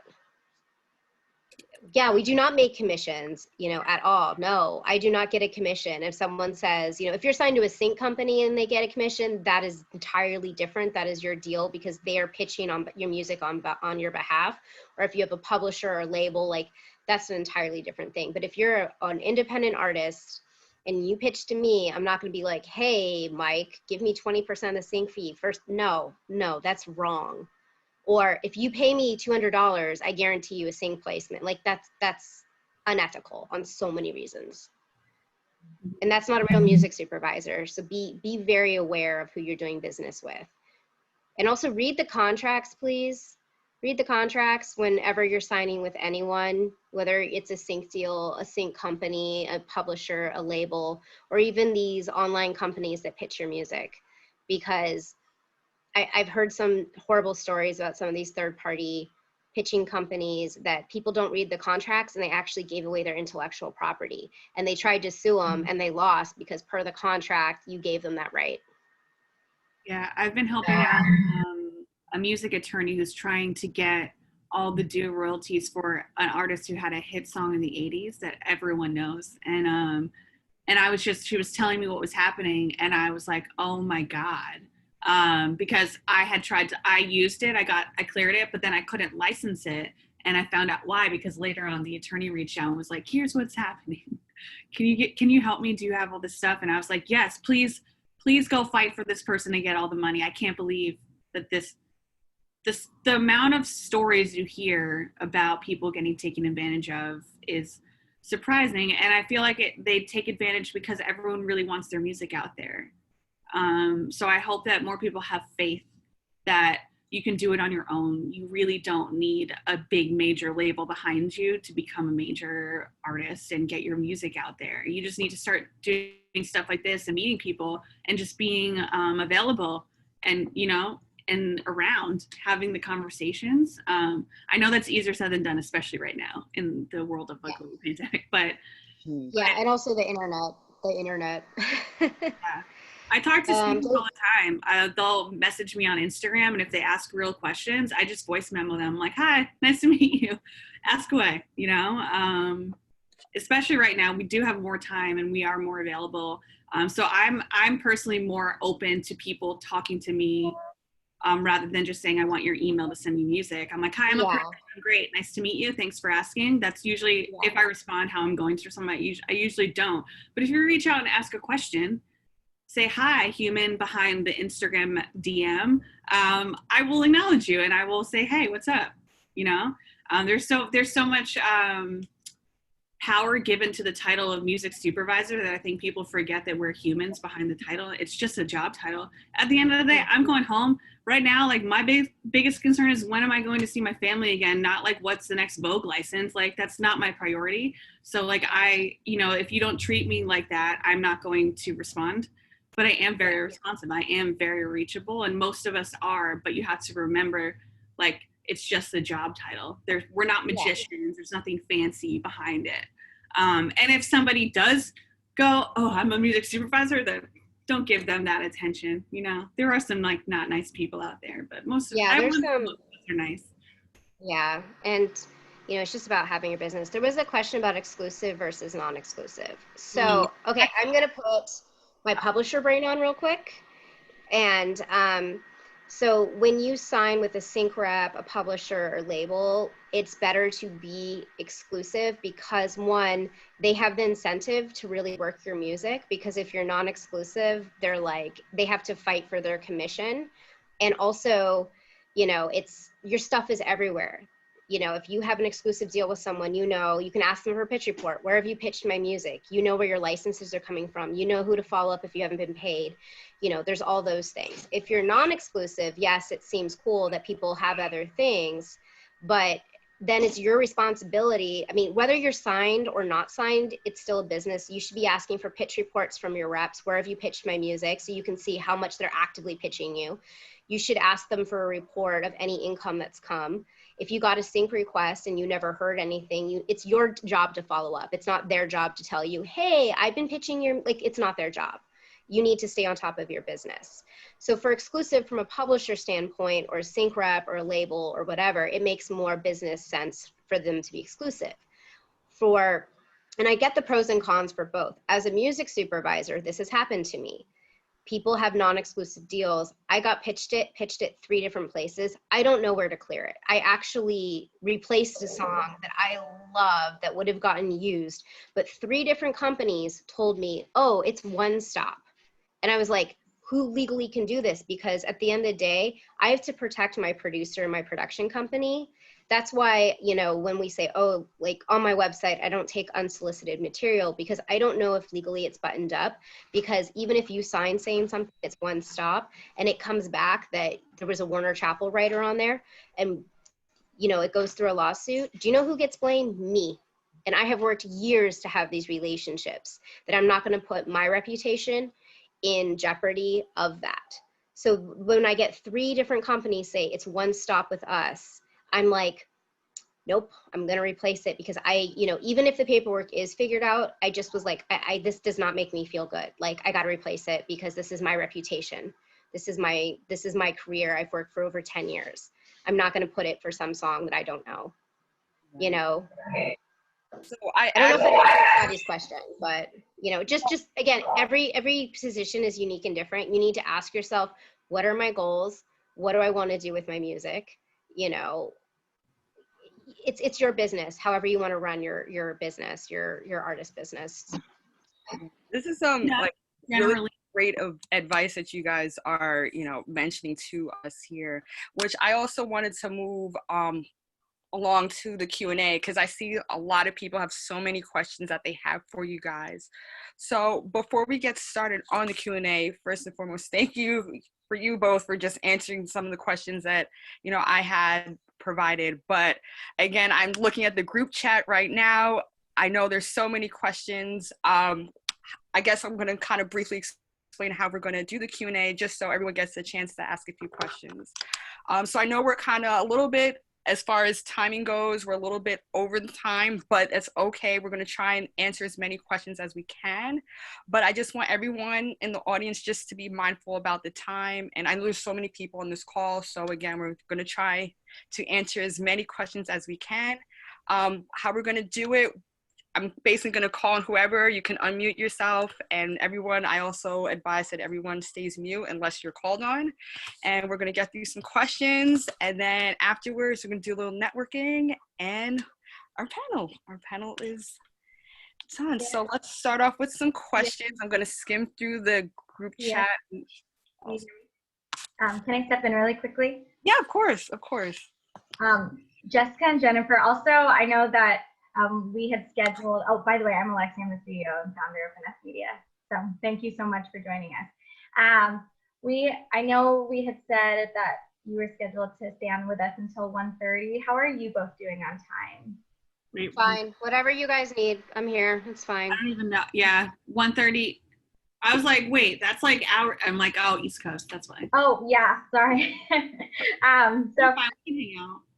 Cool. So then if you do have more time, maybe we can, Dia, if you're okay with it, do the Q&A for just maybe another 15 minutes. Yeah. And if folks would like to stay on, then usually what we do is we have networking and a listening session where folks can play their music for us as the executives of the company. And then if you both are available and would like to listen to music, then you're welcome to stay on as well. Yeah, I'm here as long as everyone wants me here, you know. But we're doing this because we care. So please, cool. Take advantage. And how's everybody else doing in the audience? Are you getting stuff out of this? Thumbs up if you are. Cool. Okay. I hope you guys wrote some stuff down, because I'm doing good. I was gonna say Jessica and Jennifer was definitely spitting some facts that are so important for all of us to know. So I just hope you guys have some notes written down. Again, thank you guys so much for hanging out with me. We're going to get into the Q&A. So feel free to ask any questions. We're going to just take a few questions and then we're going to get to the networking portion of our panel. So I see Lottie, you have a question for both Jessica and Jennifer. Yeah, hi. Thank you so much, ladies, for being here. My question is about, like, in terms of sending you guys documentation to prove that the song is one stop. Is it enough just to have a split sheet and like a master clearance agreement, or do you need some kind of further evidence? Because usually that's all I would send, along with like obviously the music. I guess I'll jump in. That documentation is for your business type of thing. The only time I've ever asked for that is when all of a sudden, you know, I had a situation where on a network show, I was licensed, you know, someone pitched me something one stop. It turned out it wasn't. I got a call from a major label, had a panic attack because my thing was airing in like tomorrow night because I had already moved on. I was already like 3 episodes later, you know. And so then I had to reach back out. Luckily, the major label, because of my relationship, they were like, you know what, send us the request. I'm like, uh-oh, you're not going to approve this fee. They just signed off on it because they knew, because they know me. Wow. And they're like, okay. So then I just like emailed the person that said it was one stop. And I said, you know, hey, this isn't one stop. This label's going to contact you. You know, and so then you had to work it. That paperwork is for you to prove if something comes up. That's really important. What's like in the metadata is like when I say get your business buttoned up, is making sure your stuff's registered. We can track you down. You have your paperwork with your co-writers, your producer, all that stuff, your business buttoned up. So before you send us music, make sure you have all that taken care of, you know, and then put in the metadata, you know, one stop, you know, your name, your PRO, your contact information, for the love of God, you know, which is your email. If you do have a sync rep, you can say, hey, CC this person, you know, even though you pitched it, then I can like CC you when I reach out to them. So that paperwork's for you. And if something were to happen, then you can prove, no, this is one stop with me. Gotcha. So we don't need it, you know, unless like something happens. And if I reach out and say, hey, I need this paperwork, the studio's requiring it, that I get it from you, you know, for the legal, like the legal team reached out and said, you need to get the one-stop paperwork from that person. Right. So, okay. Yeah. All right, thank you so But much. You're welcome. All that information you were talking about would be in your metadata about the name, the name, the split, the publisher, the split, your contact information if it's one stop type thing. Okay. Got it. Thank you so much. Appreciate it. Of course. Okay, do we have any? I see Travis. Hi, Travis. Hi, nice to meet you guys. Thank you for joining. So I'm a musician. I do like some audio engineering stuff too, but I want to say I didn't like graduate with that or anything. I just have some college experience. So do you have any resource recommendations for, at one point you mentioned like pretty much ready to go on TV, like where do I find the, like how many dBs it should be, or like how many different kinds of files I should send, like the size, you know, like where can I find like a list of production standards for a track to send like the perfect track to like a music supervisor? If you're just pitching it to me without knowing if I'm going to use it, I don't want big files. No, just MP3. Yeah, just super simple. If we're going to edit it, then it'll depend on the project and where it's being viewed. But usually, like a high quality WAV file should be enough with all the stems available for mixing in the cut. But it shouldn't. You shouldn't need anything too fancy. Just like think high quality WAV. Yeah. Yeah. Or you know, if broadcast for like broadcast. Yeah. If we need a different type of file, like if you know, if I have a WAV file and the mixer's like, I need a stem of this part, I'll just email and ask for that. One thing about sending music, Jess, you can chime in. For me personally, do not send me a streaming link. SoundCloud, Spotify, YouTube. I have nothing to do with that. Like, I can't do anything with that. Do not send me an attachment, MP3 attachments, for the love of God. And then, you know, just send me, if it's through Disco, it's the best. If you're going to send it through Box, make sure it's a non-expiring downloadable link. Because here's the thing, I work in content. So if I like a song, I'm going to try to see if it fits for the rough cut, which means I'm sending it immediately to the editor. A Spotify link, I can't do anything with that. You know, like when people are like, hey, check out this YouTube link. I'm like, what am I going to do with this? Ignore it. You know? Yeah. If you're just sending me like a mechanical platform, I'm not going to pay attention. No, I actually delete them.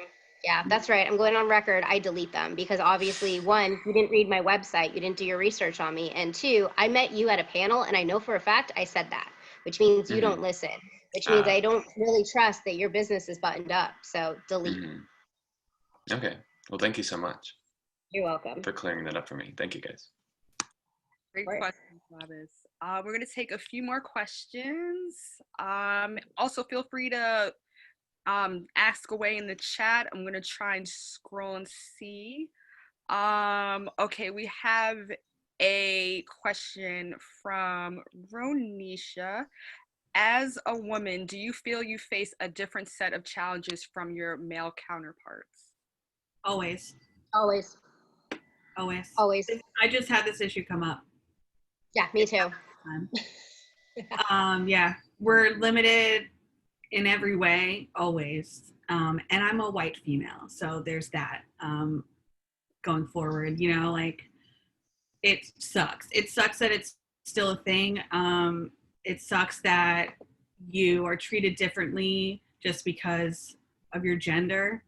And yeah, I mean, I don't know how else to say it. It's like a constant uphill battle. I feel like, you know, especially when you're leading a department, you know, you're in charge of all aspects of music, you will be put in situations where you have to send stern emails, where you need to stand your ground and, you know, it is a business and you need to operate in that way. But because I'm a woman, if I send an email like that, I'm viewed as a bitch, you know?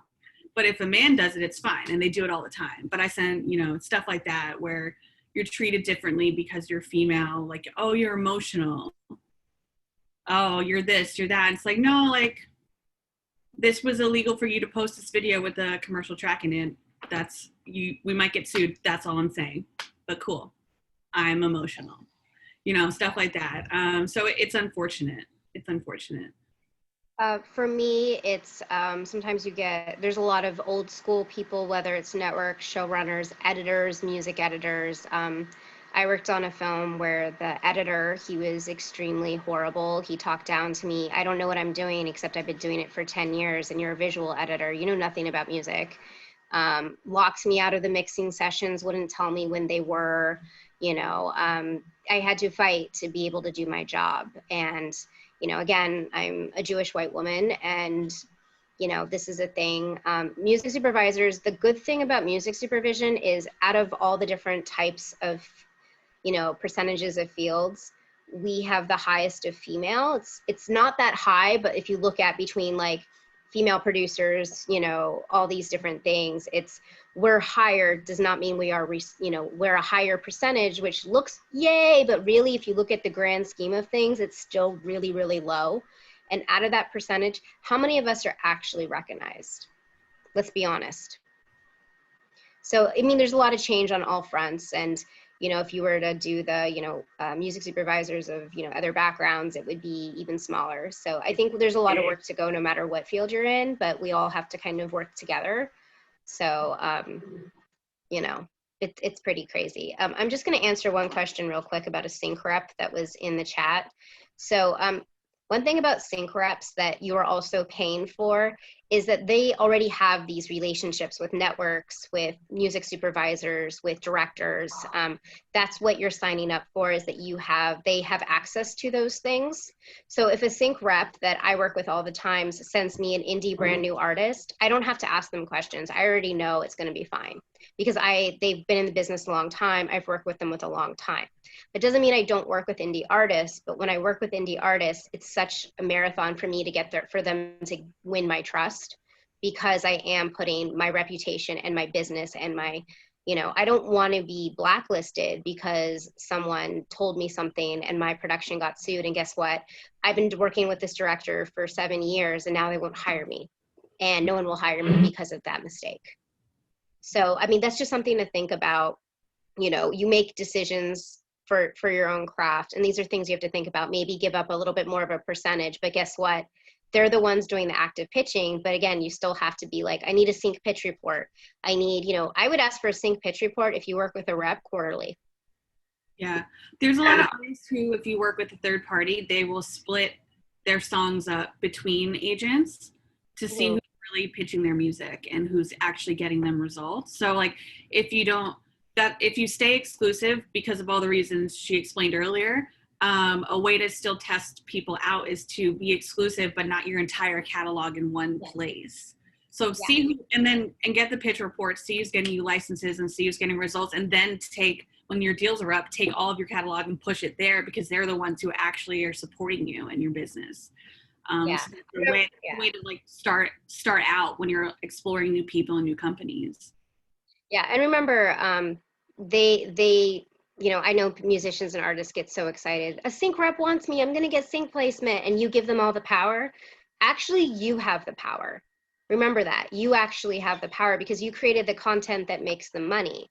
So, it's, hold your power, ask for those reports, ask for them saying, hey, why am I not getting my music? I watched Selling Sunset and I have great pop music that is in the vein of that. Per the pitch report, you never sent it to the people that work on Selling Sunset. Why is that? And like, put them on blast. You know where your music's gonna go. It's a conversation. Or if you're like, hey, I'm not getting these syncs, why not? And they might be like, you need to change these things. It's a conversation.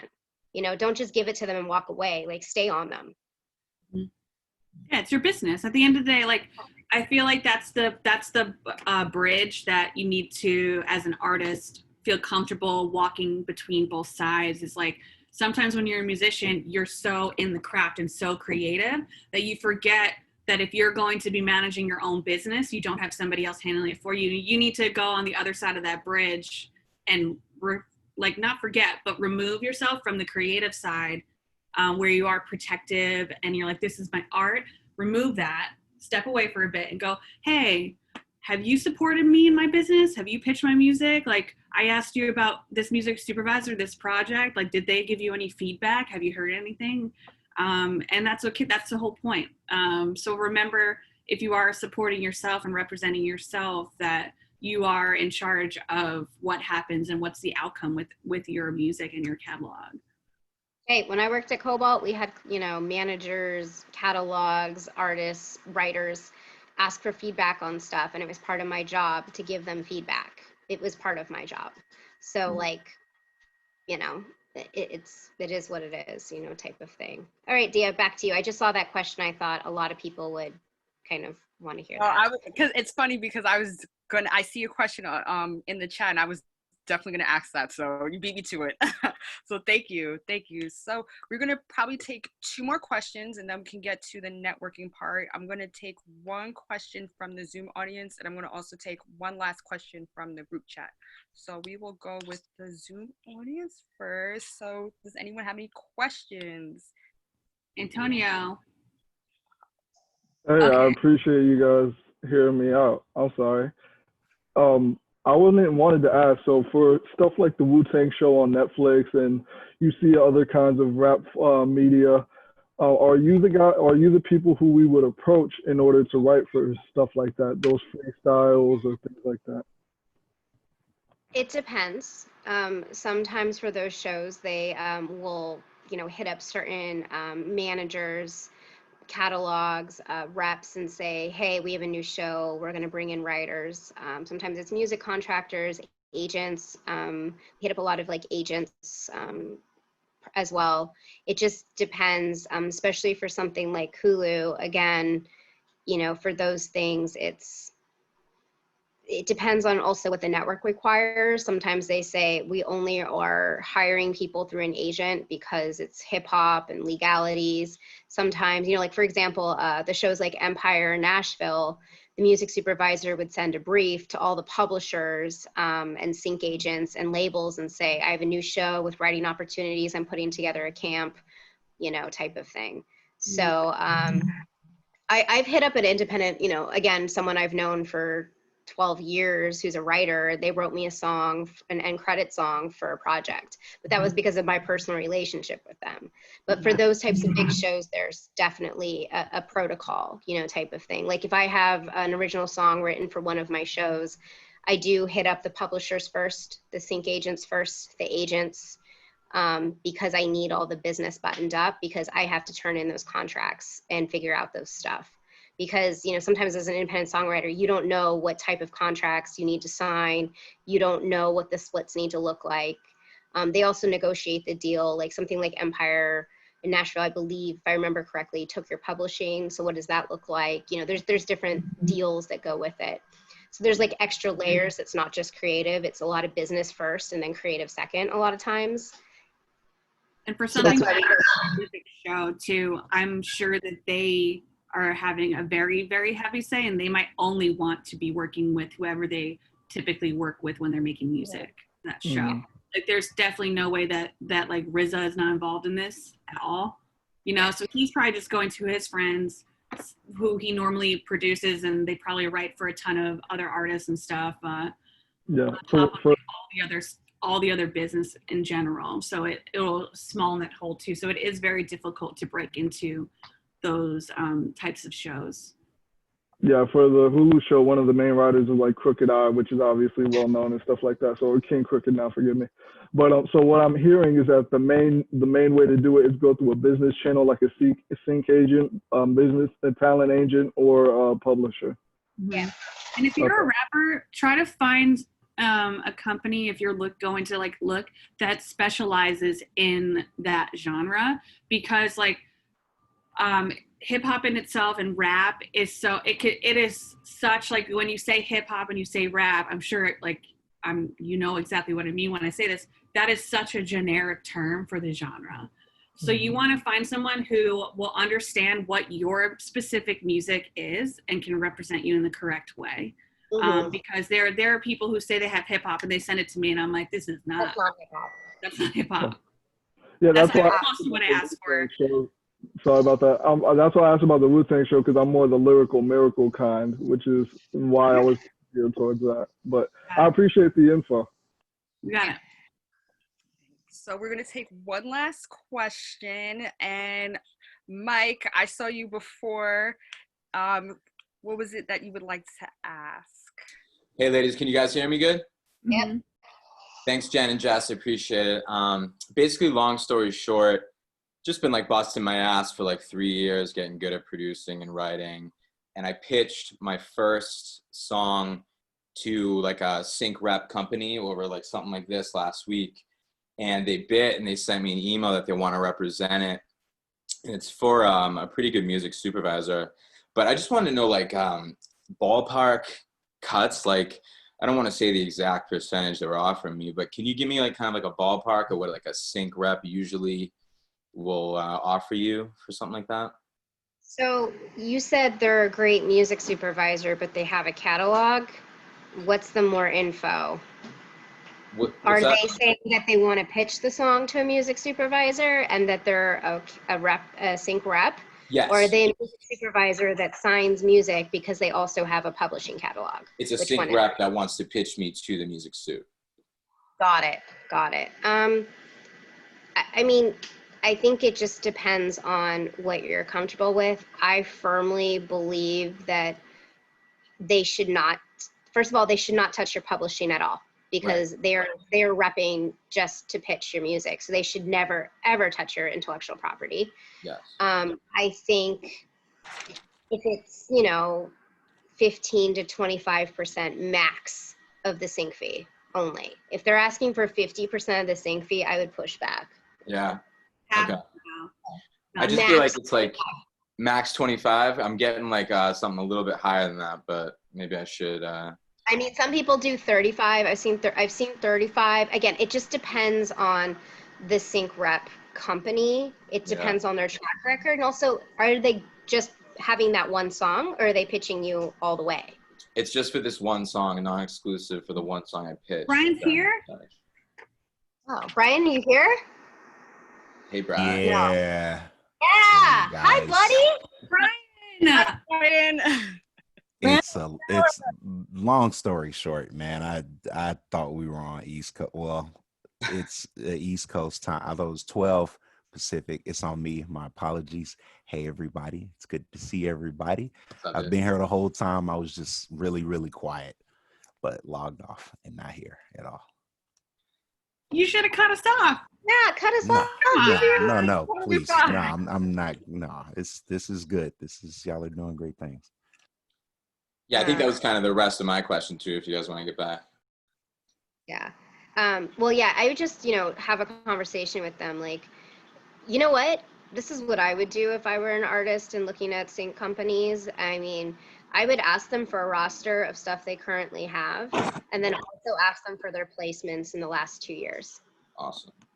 Yeah, it's great because I definitely, I want eventually for girls like you two to trust me with delivering, but I just feel like if it's my first thing, this might be a good way to go. So, well, yeah, and also, I know you. If you sent me stuff, it'd be fine. But like, if I didn't know you and you signed with this sync company and I got this amazing song and I hit up, I'm like, I want more by this artist. Like, that's a real good indication, type of thing. Cool. Nice. All right. Thanks, girls. Appreciate the advice. Of course. This will conclude our Q&A. I apologize to anyone who we didn't get a chance to answer any questions, but again, feel free to connect with one another, whether it's social media, whether it's through Finesse Media, or with Jennifer or Jessica or Brian. And also, just important, make sure you guys put all your information in our Google spreadsheet. Just a great way for us to network and get to know each other, get to know one another. But I'm so thankful that you guys were able to come and hang out with me today. Jessica, Jennifer, and Brian, I'm so glad that you're even here to begin with. I'm so excited either way. So I knew that they would hold it down, man. That's oops. Brian, I wish I got to see more of your face. I didn't even. Yeah, I didn't even see you until you were like, hello. And I was like, I literally just popped on. That's what I'm saying. I just got here. So I was being funny. No, I just got here. Do you want to give your spiel? Like, do we have time to for him to at least tell his story? Yeah, of course. I was gonna say, Brian, you have the floor. Oh man. I know. Go for it, buddy. Once again, guys, I'm super sorry. To give a super quick background. Hey everybody, it's good to see y'all. My name is Brian Vickers. I currently work for the Hive, which is Disney's in-house theatrical marketing team, aka a trailer house. We specifically work on trailers. We've done everything from the last 2 Avengers films to the last 2 Star Wars films. Most recently, we did the trailer for. We did some work on Black is King. We did Hamilton. We did. And if it's Disney, we likely had a hand in it, but we weren't necessarily the only ones to work on it. Day in, day out, because I know a lot of people usually ask, what's the job like? Of course, and I'm sure you guys have discussed all of this stuff, but everything is different now with COVID, because that's just the nature of,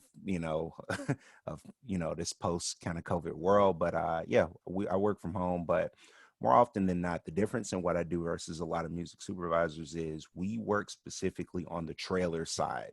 So a lot of the music that I go after is specifically aimed at trailer. What does that sound like? I know a lot of people are usually like, oh man, my stuff can fit for this, my stuff can fit for this. But the difference with trailer is it naturally has a bigger, more cinematic / epic feel. Like when you guys go to the movie theaters and you see those films, that sound that you're hearing for those films, of course, is a lot different than what you would hear on either a TV show or movie or whatever the case may be there. So that's usually what we do. I usually go after that kind of stuff. And also if we have to work on custom music, which more often than not, we work with people who specialize in that sound. If we're going after custom music, we work with the composers, and I kind of like the middleman between the composers and the editors on our team. So it allows us to kind of, we have to speak music to them, like, all right, change this, do this, do this, do this, and then go back and speak to the editors, like, all right, let's try this. So it's a combination of the worlds, but ultimately, just like the rest of the soups here, you know, we likely work with a lot of publishers, labels, you know, and the difference is I work with a ton of composers as well that specialize in the sound. That's kind of my 2-minute spiel in 30 minutes, I guess. Again, thank you so much, Ryan, just for letting us know who you are. And, you know, just like you, as much as Jessica and Jennifer, like, you guys are hardworking individuals, and just the hard work that you put into your projects, and, you know, just getting to network and know other people, whether it's music, TV, film, trailers, so on and so forth. Like, it's dope. It's great that what you guys do, you know, it's incredible. So again, I just want to say thank you guys so much for just, you know, keeping us informed with everything that you guys do. For sure. If there was like one quick thing that I would say, I'm sure there are a lot of a lot of producers, musicians, etc. in here. Clearly I hopped in on a question that was too, you know, about sharing music and everything. I would just say, you know, right now, I think the best thing that you can do is just do whatever you can to be creative. Keep creating, because there's obviously now there's a ton of projects that are about to start back up. You know, everybody seems, at least out here, to be, you know, to be going back to the routine. So what that means for you is just, you know, be ready, you know, and play around. Like, at this point, I think it would be a good idea to listen to as much as you can and do some stuff that might be a little less traditional, a little less orthodox, if you will. Like, if you hear a sound that you had always been curious about, try it out, because honestly, that might bring about something that works super well for sync. And also watch projects. Usually when I talk to people about sync, they're like, oh man, this will work great for your projects. And then I talk to them like, oh, well, what was the last thing you've seen? They're like, oh, well, I don't really watch a lot of stuff, ? Watch stuff and listen to it. You know, watch it purely for the intent of understanding what songs they're using and why they go after those songs, because I think that's really one of the bigger things that kind of gets left out. You know, a lot of people just forget to, like, yes, work on your sound, develop your sound, get your thing going, but also figure out what is working. You know, why did they choose that? And does this even fit? Do I like this? Do I have stuff that fits like this? You know, I think that's always a good approach as well. Thank you for that insight, Brian. I appreciate that. You know, I hope everyone cram everything in. Like, oh. No, it's all good. But again, I hope everyone got their pens and papers and wrote down some great notes. I hope all you guys learned a lot about this panel. That's our main focus when it comes to Finessed Media, the importance of getting familiar and getting more knowledgeable when it comes to the music industry. And not only that, but just great roles such as music supervision. So again, I want to appreciate you guys for coming out. But if you guys, all the folks out there, if you guys want to hang around, sit tight, we're going to have a great time. We're going to listen to some music. That concludes our Q&A. We're going to have a really dope time. If you guys don't mind staying until maybe 2:30, again, there's so many artists that are on the call right now to showcase their music, their tunes, their sounds, and we're just going to have a good time. And, you know, I'm really glad that you guys all showed up out there from the East Coast, West Coast, down South, up North. Globally, you know, I'm really appreciative that you guys were able to join me today. But we are going to open up with some music. I know so many of you guys have a lot of tunes you guys want to show off to the crowd. So we're just going to have fun and get it going. And again, this is a great networking portion of our panel. And also remember, we have a spreadsheet on the group chat in the Zoom. If you guys want to put your information in, just a great opportunity to network, get to know one another. It's all in that spreadsheet. Thank you, Bob, for providing that spreadsheet. Yeah, do you want to let everybody take a 5-minute break really quickly? I'm sure some folks might need to use the restroom. And yes, again, grab some mimosas, grab some more coffee, do what you got to do. We're going to give everyone a 5-minute break, and then we're going to just tune out and vibe out. Cool. So yeah, if everyone wants to grab anything. We'll stay on so you guys can talk it within these next 5 minutes. For folks that would like to perform, if you are performing, we're gonna have you perform live. So just your guitars and whatever. Yes, please play your guitars for us. Oh my gosh. Please. That's an option. I'm so glad this is how my Saturday is going. Some live It's music so much finally. fun. Yeah, these events are so much fun. We have so many great artists come on every single week. So. Absolutely. Yeah, so dope. I guarantee you guys, there's gonna be one opportunity where you're gonna say, "Oh, I like the song," or your head is going to bop because it's just gonna be something good. I'm telling you, it's always a good time. This is a great portion of the panel. So again, we're gonna probably give it 5 minutes. Again, grab your coffee, grab your drink, and we're gonna just have a good time. And if you need something for your neck, because I guarantee you guys will bop your heads at one point from all the dope songs that we'll be playing, please feel free to do so. Yep, that's right, Chris. Let's go. Yeah. I did promise you'd need an assistant. This is Amelia. Oh, hey, Amelia. She's like, you Hey. just woke me up. So, yes. Jennifer, that's so interesting. I had a dream about a rat right before I woke up. And so that's Really? like, yeah. And so I was like thinking about it. I'm like, man, I love dreams and stuff. So would you put the rat up on the screen? I was like, my mind, like, thank you so much. Great. Well, I did promise on Instagram that maybe an assistant would make an appearance. So here's her appearance. And then she's like, I want to go back to sleep in my hammock. So say hi, Amelia. She's like, I'm tired. She's got a hard life sleeping in a hammock. So Dang. anyway, I That's a fulfilled my super promise. cute- Super cute pet. Wow. Does anyone else have any pets? Any pet rats? Amelia might need some more friends to hang out with in the future. Oh, she has a sister who's just sleeping because I just have 2, but they're sisters. But yeah, I was like, which one is more awake can say hello? Because I did promise one of them might make an appearance. So I got to live up to my promise. I don't have a pet rat, but my sister has a chinchilla. So I think they're kind of related. Oh, snap. Yeah, That's I what's know. up. I want a chinchilla, but my husband's like, we have rats. They're so fun and they're so soft, but like she constantly has to have the AC on because they get like really hot. They're really high maintenance. Like they're so high maintenance. So I get like, that's the other thing why I'm like, rats are a lot less high maintenance. They're still high maintenance, but not like that. Now you guys know why my company's called Rat Dance Party, because I have pet rats. Fun fact of the day. In fact, I know everyone's like, why is it called Rat Dance Party? I'm like, once you get to know me, or if you've seen my Instagram, you know why. Yeah, I was gonna mention, like, to start off, the fact that there's so many cool things about you guys. I'm so sorry, guys. We're gonna get started in just 2 more minutes. Fine. But I think it's so dope. Brian, you have the coolest Instagram name ever.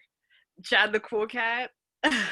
I guess I appreciate it. It's my middle name is Chadwick, so there's that, and I always have just kind of played with that since I was a kid, and of course now it's like, oh, when you're growing, oh, Chadwick, that's weird, and now when you got somebody blow up named Chadwick Boseman, then you're like, well, things are looking up, so yeah, that's where that came from.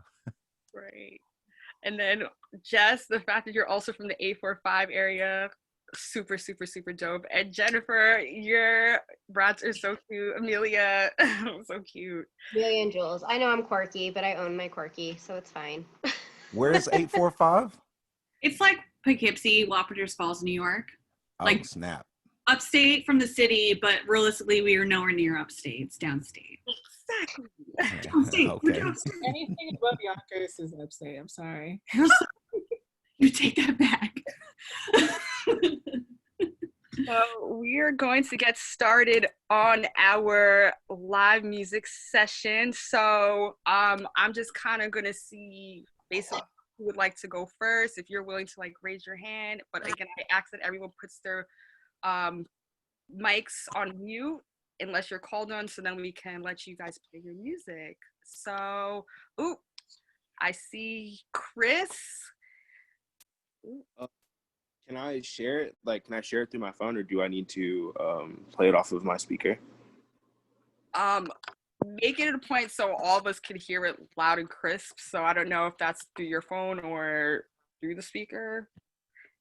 Because I can screen share screen. Does that work? Yeah. Yeah, I was gonna say we can do that too. Okay. Yeah, it's you have to let me do it though. Okay. But how's everybody doing? My name is Chris Carter. I'm currently in Kansas City, but I'm in the middle of working on a project for Breonna Taylor, and that's actually like a snippet I was gonna play you guys. Okay. I'm sorry, Chris. Let me. It's working. Okay, cool. I think. Can you guys see my screen? Yes, perfect. Okay, but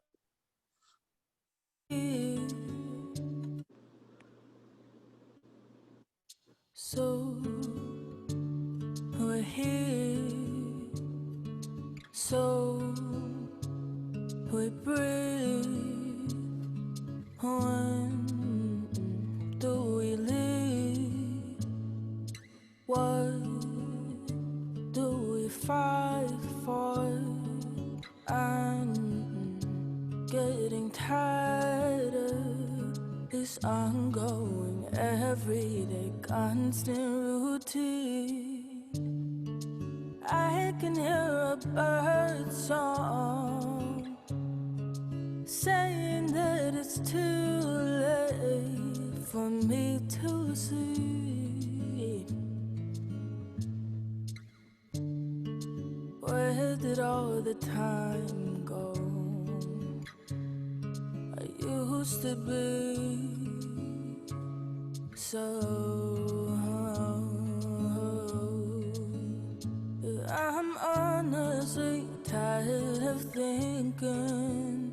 Yeah, I'm honestly tired of existing. So do I.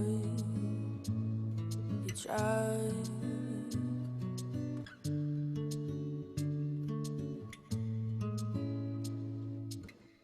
Working hard to discredit the movement. Hate to see us stand tall and get through it. Know we strong if we move as a unit. Can't understand cause they never been through it. All lives matter, protest the shit that we doing. If we stand armed linked then they booing. If we kneel then it's boy, what the fuck is you doing? Better stand for this flag, all the hatred been brewing. Gave you freedom, gave you votes, you should be happy cause we ain't had to do it. You the reason why the country is ruined. Blue lives matter, wouldn't kill you fucks if you quit acting stupid. Put your pants up, put your hands up. Don't you fucking move. So we're here, so we breathe. When do we live? Ooh, all around me, I question the purpose of why we cry. We feel this way and even say we're fine, but wow. Yeah, sorry, I didn't mean to cut it short, but that's what we're in the middle of working on right now. We just hasn't been mixed or anything. We just recorded it like probably 3-4 days ago. Just a little bit more to add on to it. Did you say who was singing? It was my friend Jay. She doesn't really necessarily make music. I'm trying to get her into like the groove into doing so though, because she's like really amazing. Great voice. Beautiful. Thank you so much, Chris, for that. Thank you. Moving along, let's see. We have. Okay, hold on. Let me see who we have here. So we have Lottie. Hi. Okay. Okay, cool. So What's going on, Lottie? Good. I'm Lottie. I'm a songwriter. I'm based in LA technically, but I've been in New York for basically the whole quarantine. So I'm at my mom's house right now. And I'm just gonna play you a song from my catalog. I have a million tabs open. Okay. Glad you dodged that earthquake last night. Yeah, I heard Twitter was like freaking out. Yeah, kind of. Yeah, it was great. Okay. I'll play you like maybe a minute of it. Is it sharing? Is it sharing?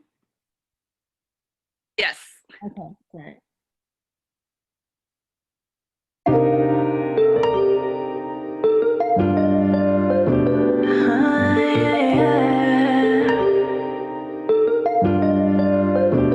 I need it right now. And I ain't playing around. Give me everything that you got. I've been waiting for a while. Boy, make it drown. Lay it down on me. Don't stop. Come party downtown. Party downtown. No posting on the gram. They gon' flock. So when you lay it down, and you better lay it down. I need you to come and wild out. Search it. Show me what you find. Head down. Take it from behind. Work it into overtime. Do what I like, do what I like. Tonight, babe, I wanna lose count. Pick me up if you can make it bounce. From the bedroom, take it to the couch. Do what I like, cause now it's all about me, me, me. Ooh, it's all about me, me, me, me. Yeah, so that's just a little snippet. I don't know how to unshare. Just click on the top. Yeah. Okay, thank you. I love that. Thank you so much. Oh my gosh. Yeah, I want to hear more. Yeah, me too. Yeah, really. Chris, when your songs are That's on my face. done, I'd love to hear them. But Yeah, good same start, for- man. Good start. Thanks a lot. I appreciate it. So we're going to move along. Thank you so much for that, Lottie. Great That joint was song. fun, man. Thank you so much. That means a lot coming from you guys. Thank you. So we got next Scotty. Scotty, you there? I see that the screen is shared. Yeah, hey. Yeah, I was trying to do that privately, not to interrupt anybody, but we wanted to share a song that dropped yesterday called Ultrasonic. We were going to share a really cool Vizzy video to go along with it, but I'll just play it from my disco. Okay. Can you guys see that? Can you hear me? Yes, you're all good. Yep, we Okay. see you. Okay.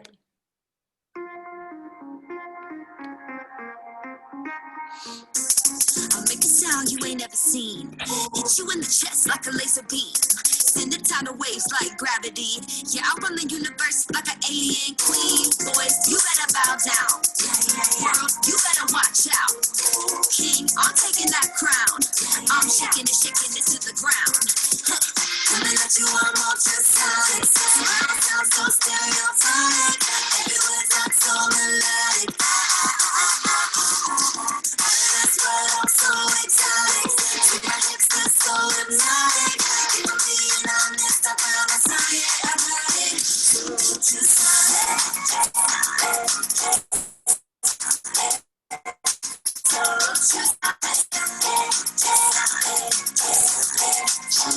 Tracks down all around, searching everywhere for the right sound. Looky, Bob, what I found. 10 years of trying, but I got it now. Got that boom boom in the bass, got that attitude in your face. Make it boom boom, make your body sway. Got that zoom, take it into outer space. Let me let you on ultrasonic. Smile sounds so stereotypic. Every word sounds so melodic. That's why I'm so exotic. Take my hips, that's so hypnotic. Keep on being honest, I promise I ain't got it. Ultrasonic.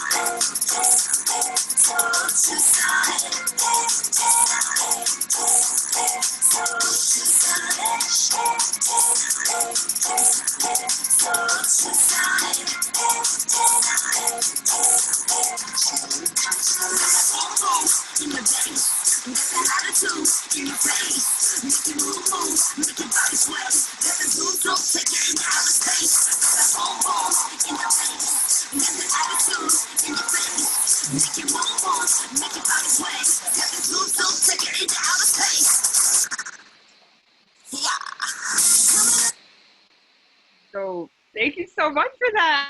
I was gonna say, Yeah. I was Sorry. Didn't want to take up too much time, but yeah, that was a fun one. We love that song. We're so excited we released that yesterday. And it's featuring Frankie C. She helped co-write and sang it. Awesome. Thank you so much for sharing. Oh my gosh, I'm so sorry, guys. We're gonna still try moving along because there's so many people who have songs. So we're gonna also do some live songs too. So again, I'm trying to get to everyone as best as I can. But we're gonna move along to Travis. I see your hand up. Me? So feel free. Okay. Should I do a live one? I sounded like I never spoke before just now. Yeah, I'll do it. Let me just. Was I muted that whole time? Okay, hang on. Preferences. I'm track. Can you hear me through here? Oh, you know what? I was not prepared. Also, folks, if you want to perform, just make sure that you know whether or not you want to screen share or perform live. And if you're performing live or screen sharing, have your stuff ready and try to keep it within about 1 minute to about 1.5, and maybe a chorus and a verse, so that we have time for as many folks as possible. Good job, everybody, so far. Yeah, I got my screen ready. Can you hear me? Yeah. Mm-hmm. Okay, cool. Screen share.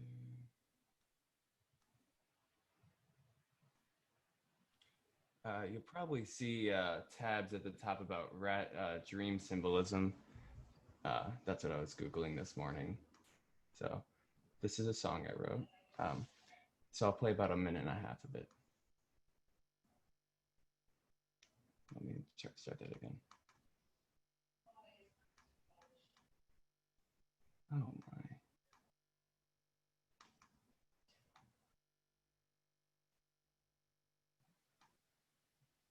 Okay, this will work just a second ago. Travis, do you need a moment? Yeah, I got this. It's popping. No worries. I'll give you a moment. Can you hear that? Oh, okay, cool.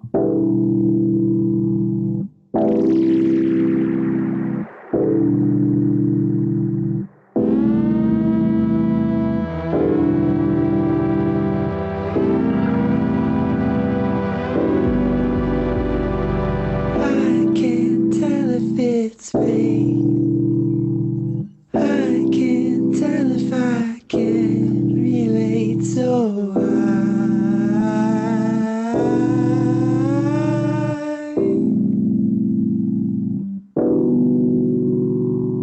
it's too good to be fair. So why would we be the ones to care so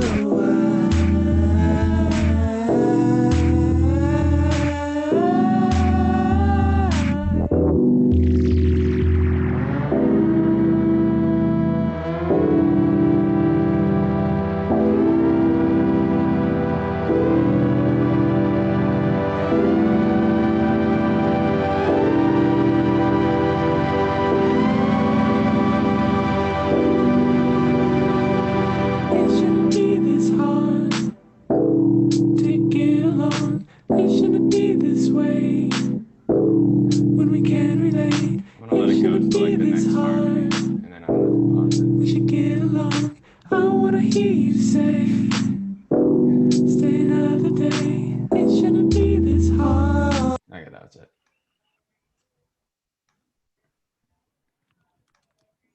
Thanks, everyone. Thank you, Travis. Thank you. I'm sorry I couldn't get my guitar set up. I didn't realize I was going next, and then I encountered some difficulties. Sorry. No worries. No worries. Okay. Again, we're gonna keep it moving. Let's see. I see Elsie.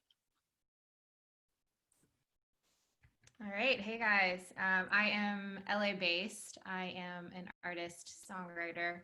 I did not experience the earthquake last night. If anyone was in LA, I, for some reason, didn't feel it. I was already sleeping at the time, so I could wake up for this call. But thank you for your insights. This has been a really, really valuable, helpful call, especially because I actually asked the question about the sync reps. So there's a couple opportunities that I'm considering, but that was really, really helpful advice. So I can screen share the track.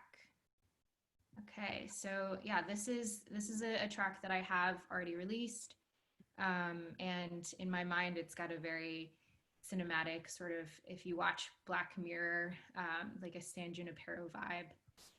So I thought I'd share this. And let me know if you can hear, if you can or can't hear when it plays.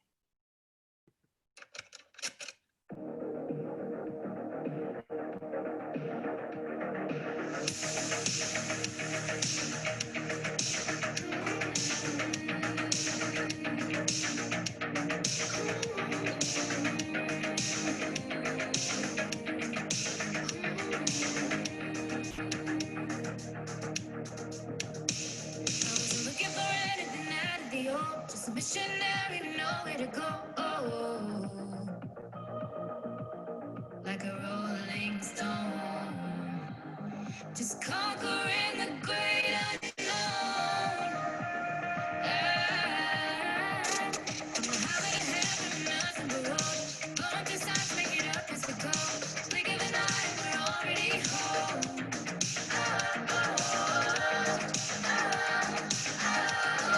Forever I'll roam. What are we doing here anyway? Don't you ever think you're running out of time.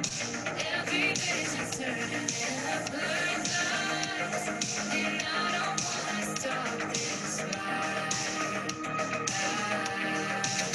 Living for fast highs, but your love is feeling so it never dies. At least it won't be over till the landslide brings you down. Somehow I will never drop this high.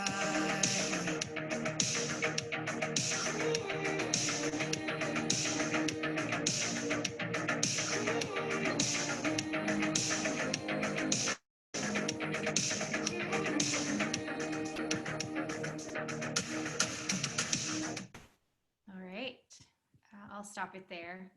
But yeah, thank you guys again. That was dope. Amazing. That was amazing. That was great. Okay, so let's keep it moving. We're probably gonna take maybe 5 more people just because we're cutting it close with time. Mr. Chu, the producer. Yes. Thank you for having me. Yes, thank you. I'll make this quick. First of all, thanks everybody. This has been great. I'm just trying to make it quick so you can get to everybody. The song I'm going to play is, it's called Vacation. It's kind of, it's a subtle Christmas song. It's Christmas, but not Christmas slapped in your face. And it's with a tropical island vibe. So hopefully you dig it. Can you, oh, I need to share my screen, don't I? My bad. Can you guys see my screen? Yeah, okay, here we go.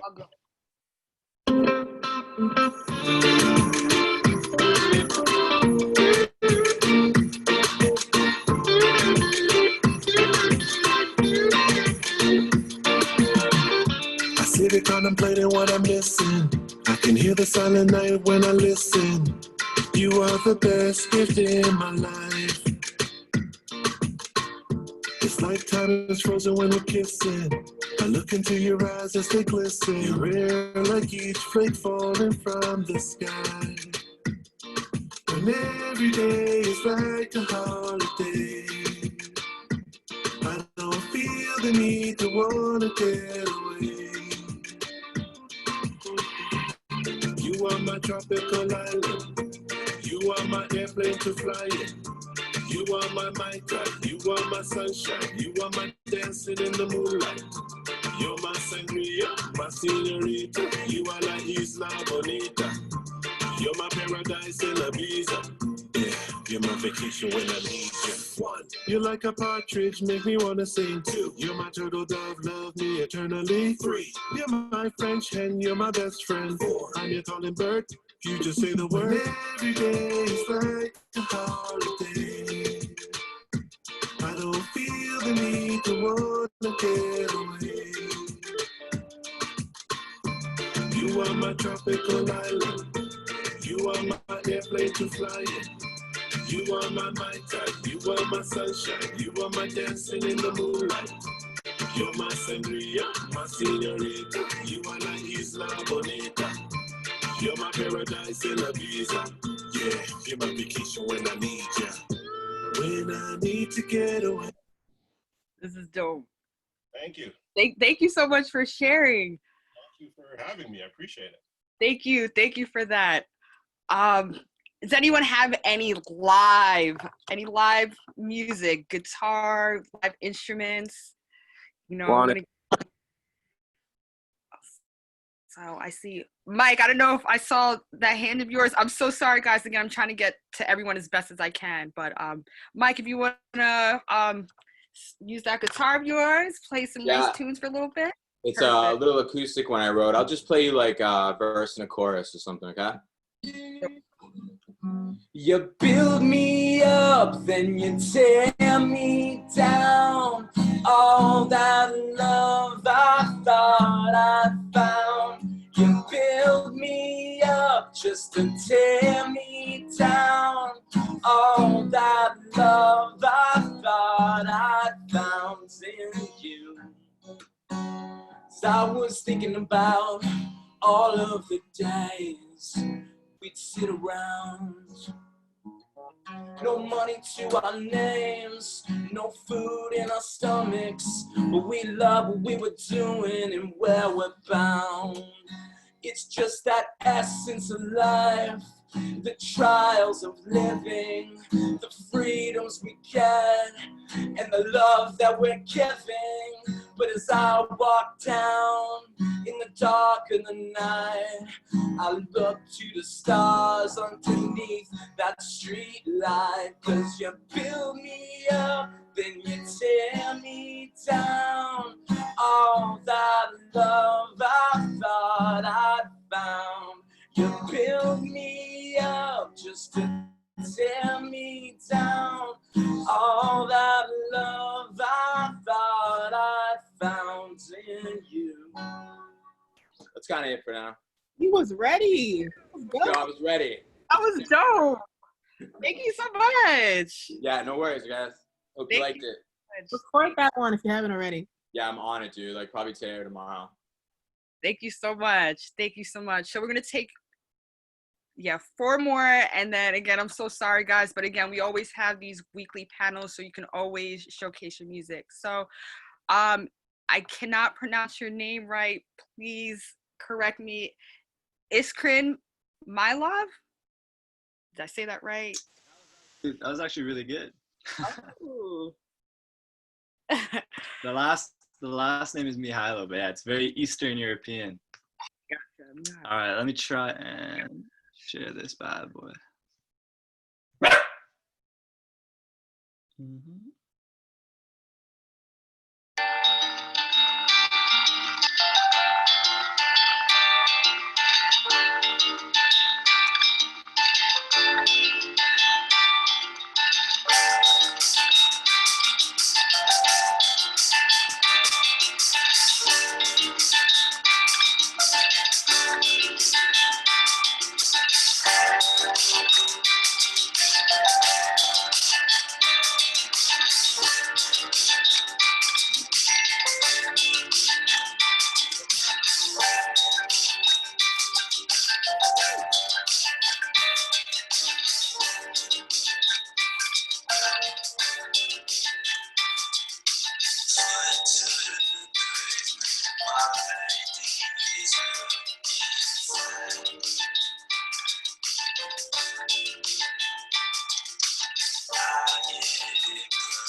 you so much for that. I appreciate that. No, thank you so much.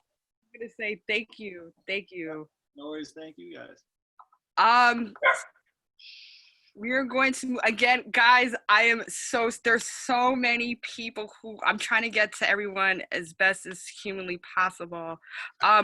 We also want to incorporate live music. So if you guys have any live performances, please feel free to raise your hand. So sorry, I'm just trying to get through everyone. How about Hannah?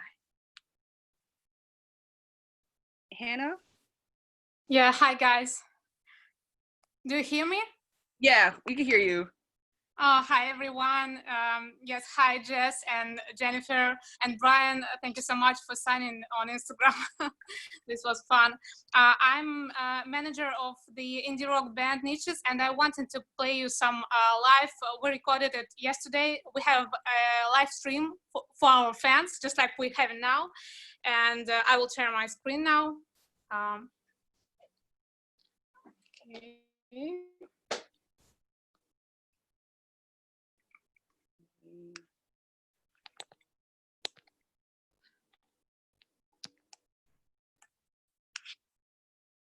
Do you hear it? Yeah, we can hear you.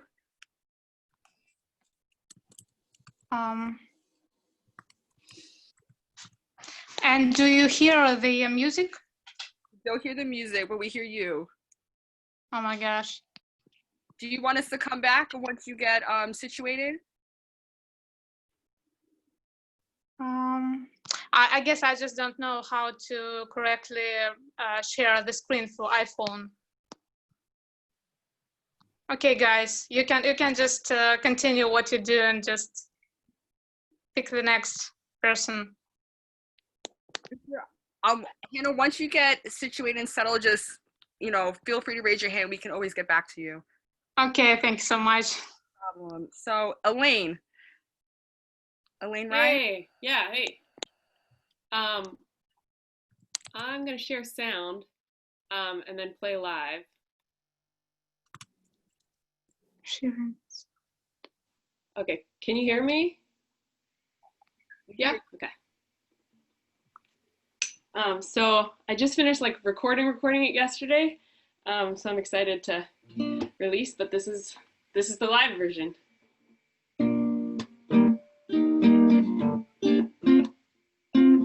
Looking up, it's all shades of gray, but I really don't mind today. 'Cause looking over, you're here with me. So only good things coming. Let the storm clouds roll on through. There's nothing that the sky could do to make the time spend next to you anything but perfect when we're together. We can make our own kind of weather when we're together. We can make our own kind of weather when we're together. Pitter-patter, drops coming down. We're good with no one else around. Lay back and listen to the sound. So alive in the here and now.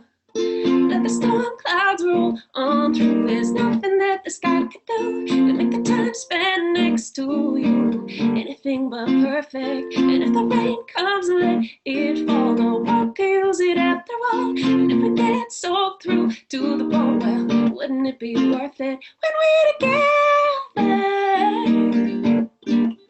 We can make our own kind of weather when we're together. We can make our own kind of weather when we're together. Yeah. Dope. The acoustic, super dope. Thank you so much for sharing. You're on mute. It was Thank you for listening. Thank you so much. Dope. Again, guys, feel free to, again, network. We're still jamming. We're going to wrap it up in just a little bit. We're going to just take 2 more, and then we're going to finish. Amy, I see you. You just had your hand up. I'm so sorry about that, guys. But again, remember, there's always next week. If we didn't get to you guys this week, you know, we always have next week, and you guys can do the same thing, and we're going to always network and showcase our talents. So thank you again for joining me. Go ahead. The floor is yours. I'm an artist manager, and I've been working with a band that has their own studio, and they're like writing prolifically and trying to build a catalog as well as sound library. So I just want to share just a quick little snippet of one that they have that we're hoping would fit into the sync world.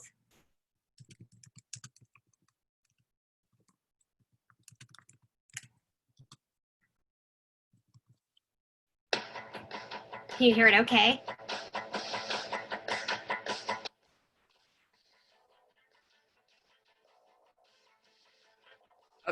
Just raise it up a little bit.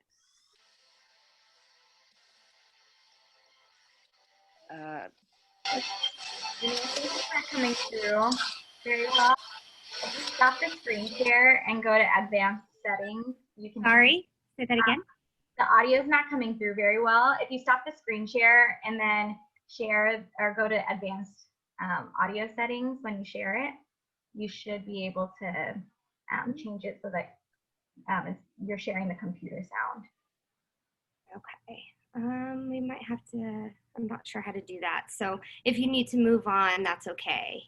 That's okay. Click share screen. Also, this is a good tip for all of you if you need to do share screens ever and you're playing audio from your side. So click share screen. Okay. And then when you click it, click advanced sharing, or not advanced sharing options, advanced audio, I believe. Okay. And then are you seeing the advanced audio settings? Yeah, so do you go to music and computer sound only at that point? So then share computer sound. Okay, perfect. And you should be good to go. Okay, thank you so much for that. Good tips all around. Is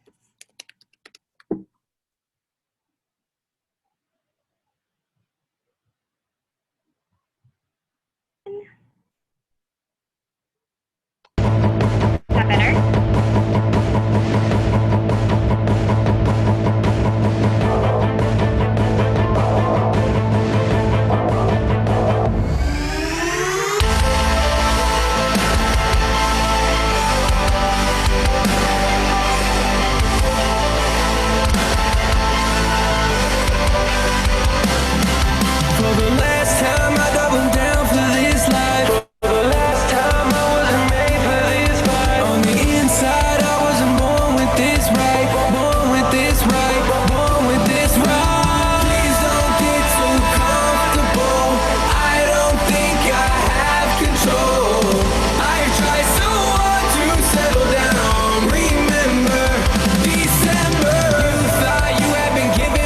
Take up too much time. Thank you so much. That was such a tease. You stopped it right before that main hook. I was like, no.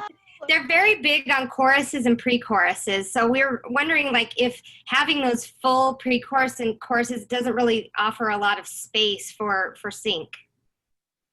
I'd have Who to told hear you the whole that? song to get back. Yeah, who told you that? Somebody we were pitching for sync rep, so maybe we need to keep looking.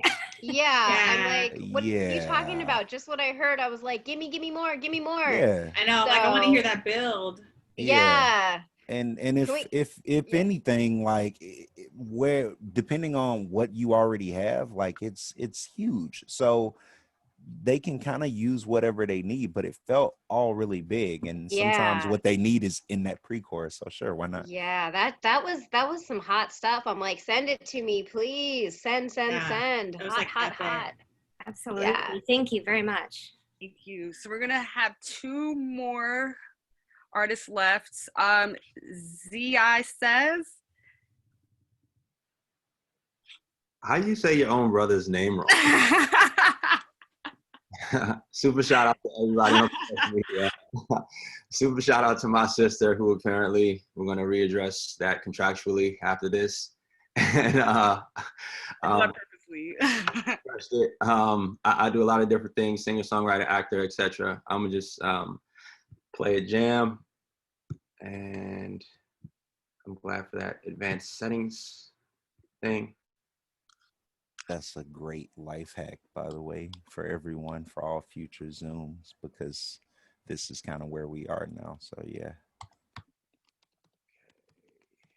Oh. Okay. Can you guys see my screen? No, we just it says sharing computer sound. You hear it?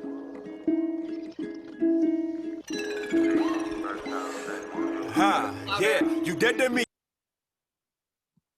Huh? I was gonna just put it a little bit louder. Louder. Is it coming through from the What you had before we heard, though? we just need it louder. That's all. Gotcha. Okay. I think I'm maxed out, to be honest with you. But just play what you can.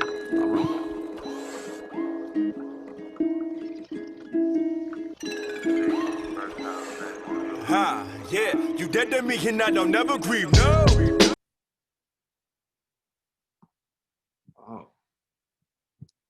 Another tease. What's going on here, everyone? I know, right? I was gonna say, we were like, I don't know. I'll give it one more run. Put your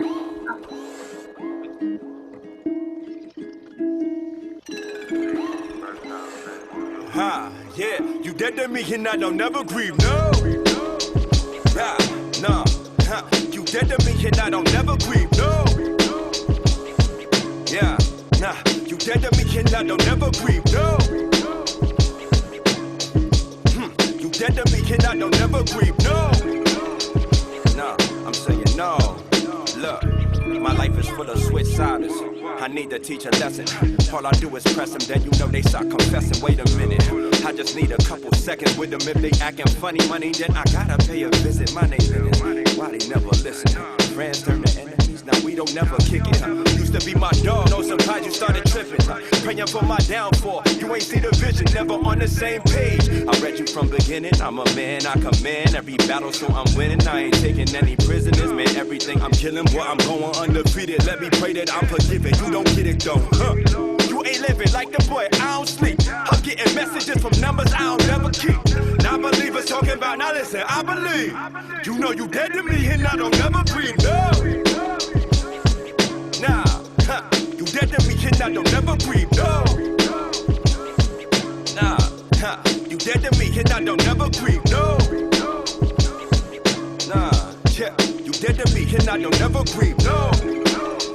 Nah, I'm saying no. Look, my life. So, guys, Great I'm song. also listening to this for the first of many. So this was a great song. Thank By you. the way, can I just say the amount of talent in this room is like blowing my freaking mind. So I just want to say power to all of you. Amazing. Amazing. Great I told you it's gonna be worth it. Question for that last track. That background situation, was that a sample? I'm guessing not. I'm hoping not. No, so everything, the samples in the back were, so I'll take live samples. So it's like, I just Like a had splice it's like type situation. yeah. So in the production, I'll literally record. So if there's like it's like a breathing sample that you hear, is that the one you're talking about in the back? No, literally, I think it was like it must have been like the guitar, that background kind of guitar sound. Yeah. Oh no. It's either I'll track it. I'll have my guitars either track it or I'll play it MIDI. Perfect, because I know that's always like the first question when it comes to hip hop tracks. Everybody, Yeah. is that a sample? Is that I can't clear it? So Yeah. No, But I've they're definitely dope. and especially after these conversations, it definitely even moves further into just live production and keeping it unsampled. Perfect. What's in that start that like is it a xylophone? Oh, What is that was I would have to go to the to my files. It was like it's with I use Logic. in my productions as my DAW. So I'll have to see what it was actually called. Yeah, I just really like that sound. I was like, what is that? What instrument is that? Awesome. Thank you so much. We're gonna have one more for the day, Blanded. Pressure. Hey, can everyone hear me okay? Sweet. Everyone else's was amazing, by the way. So good. They were amazing.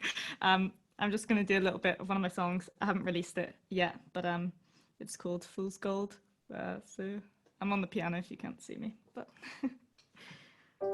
can you hear the piano okay?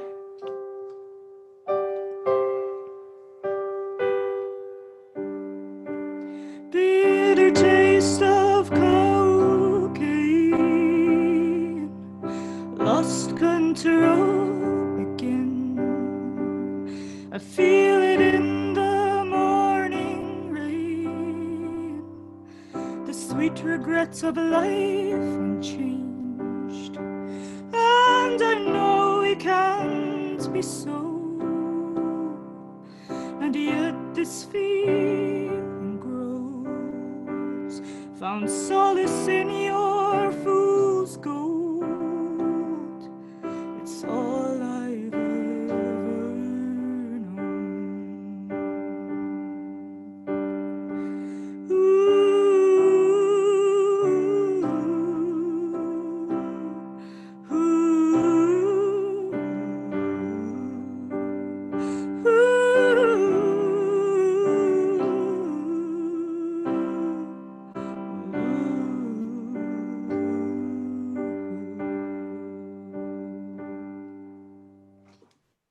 Damn. Oh my God.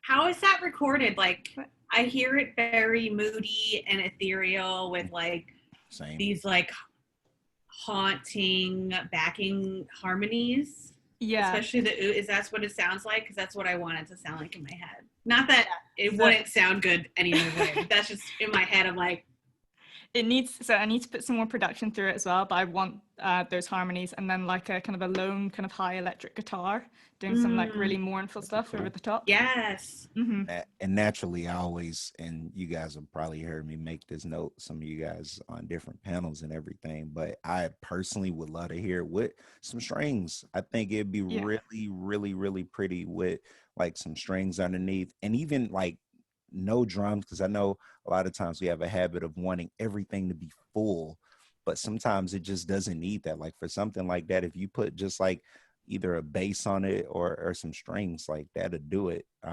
But yeah, and the vibrato stood out to me as well. Like wow, pretty. Yeah, the strings for sure. Like, lady, you got some major talent, and like thank you so much. Sometimes the less production is better. Yep. Like, you know, and damn, your voice, damn.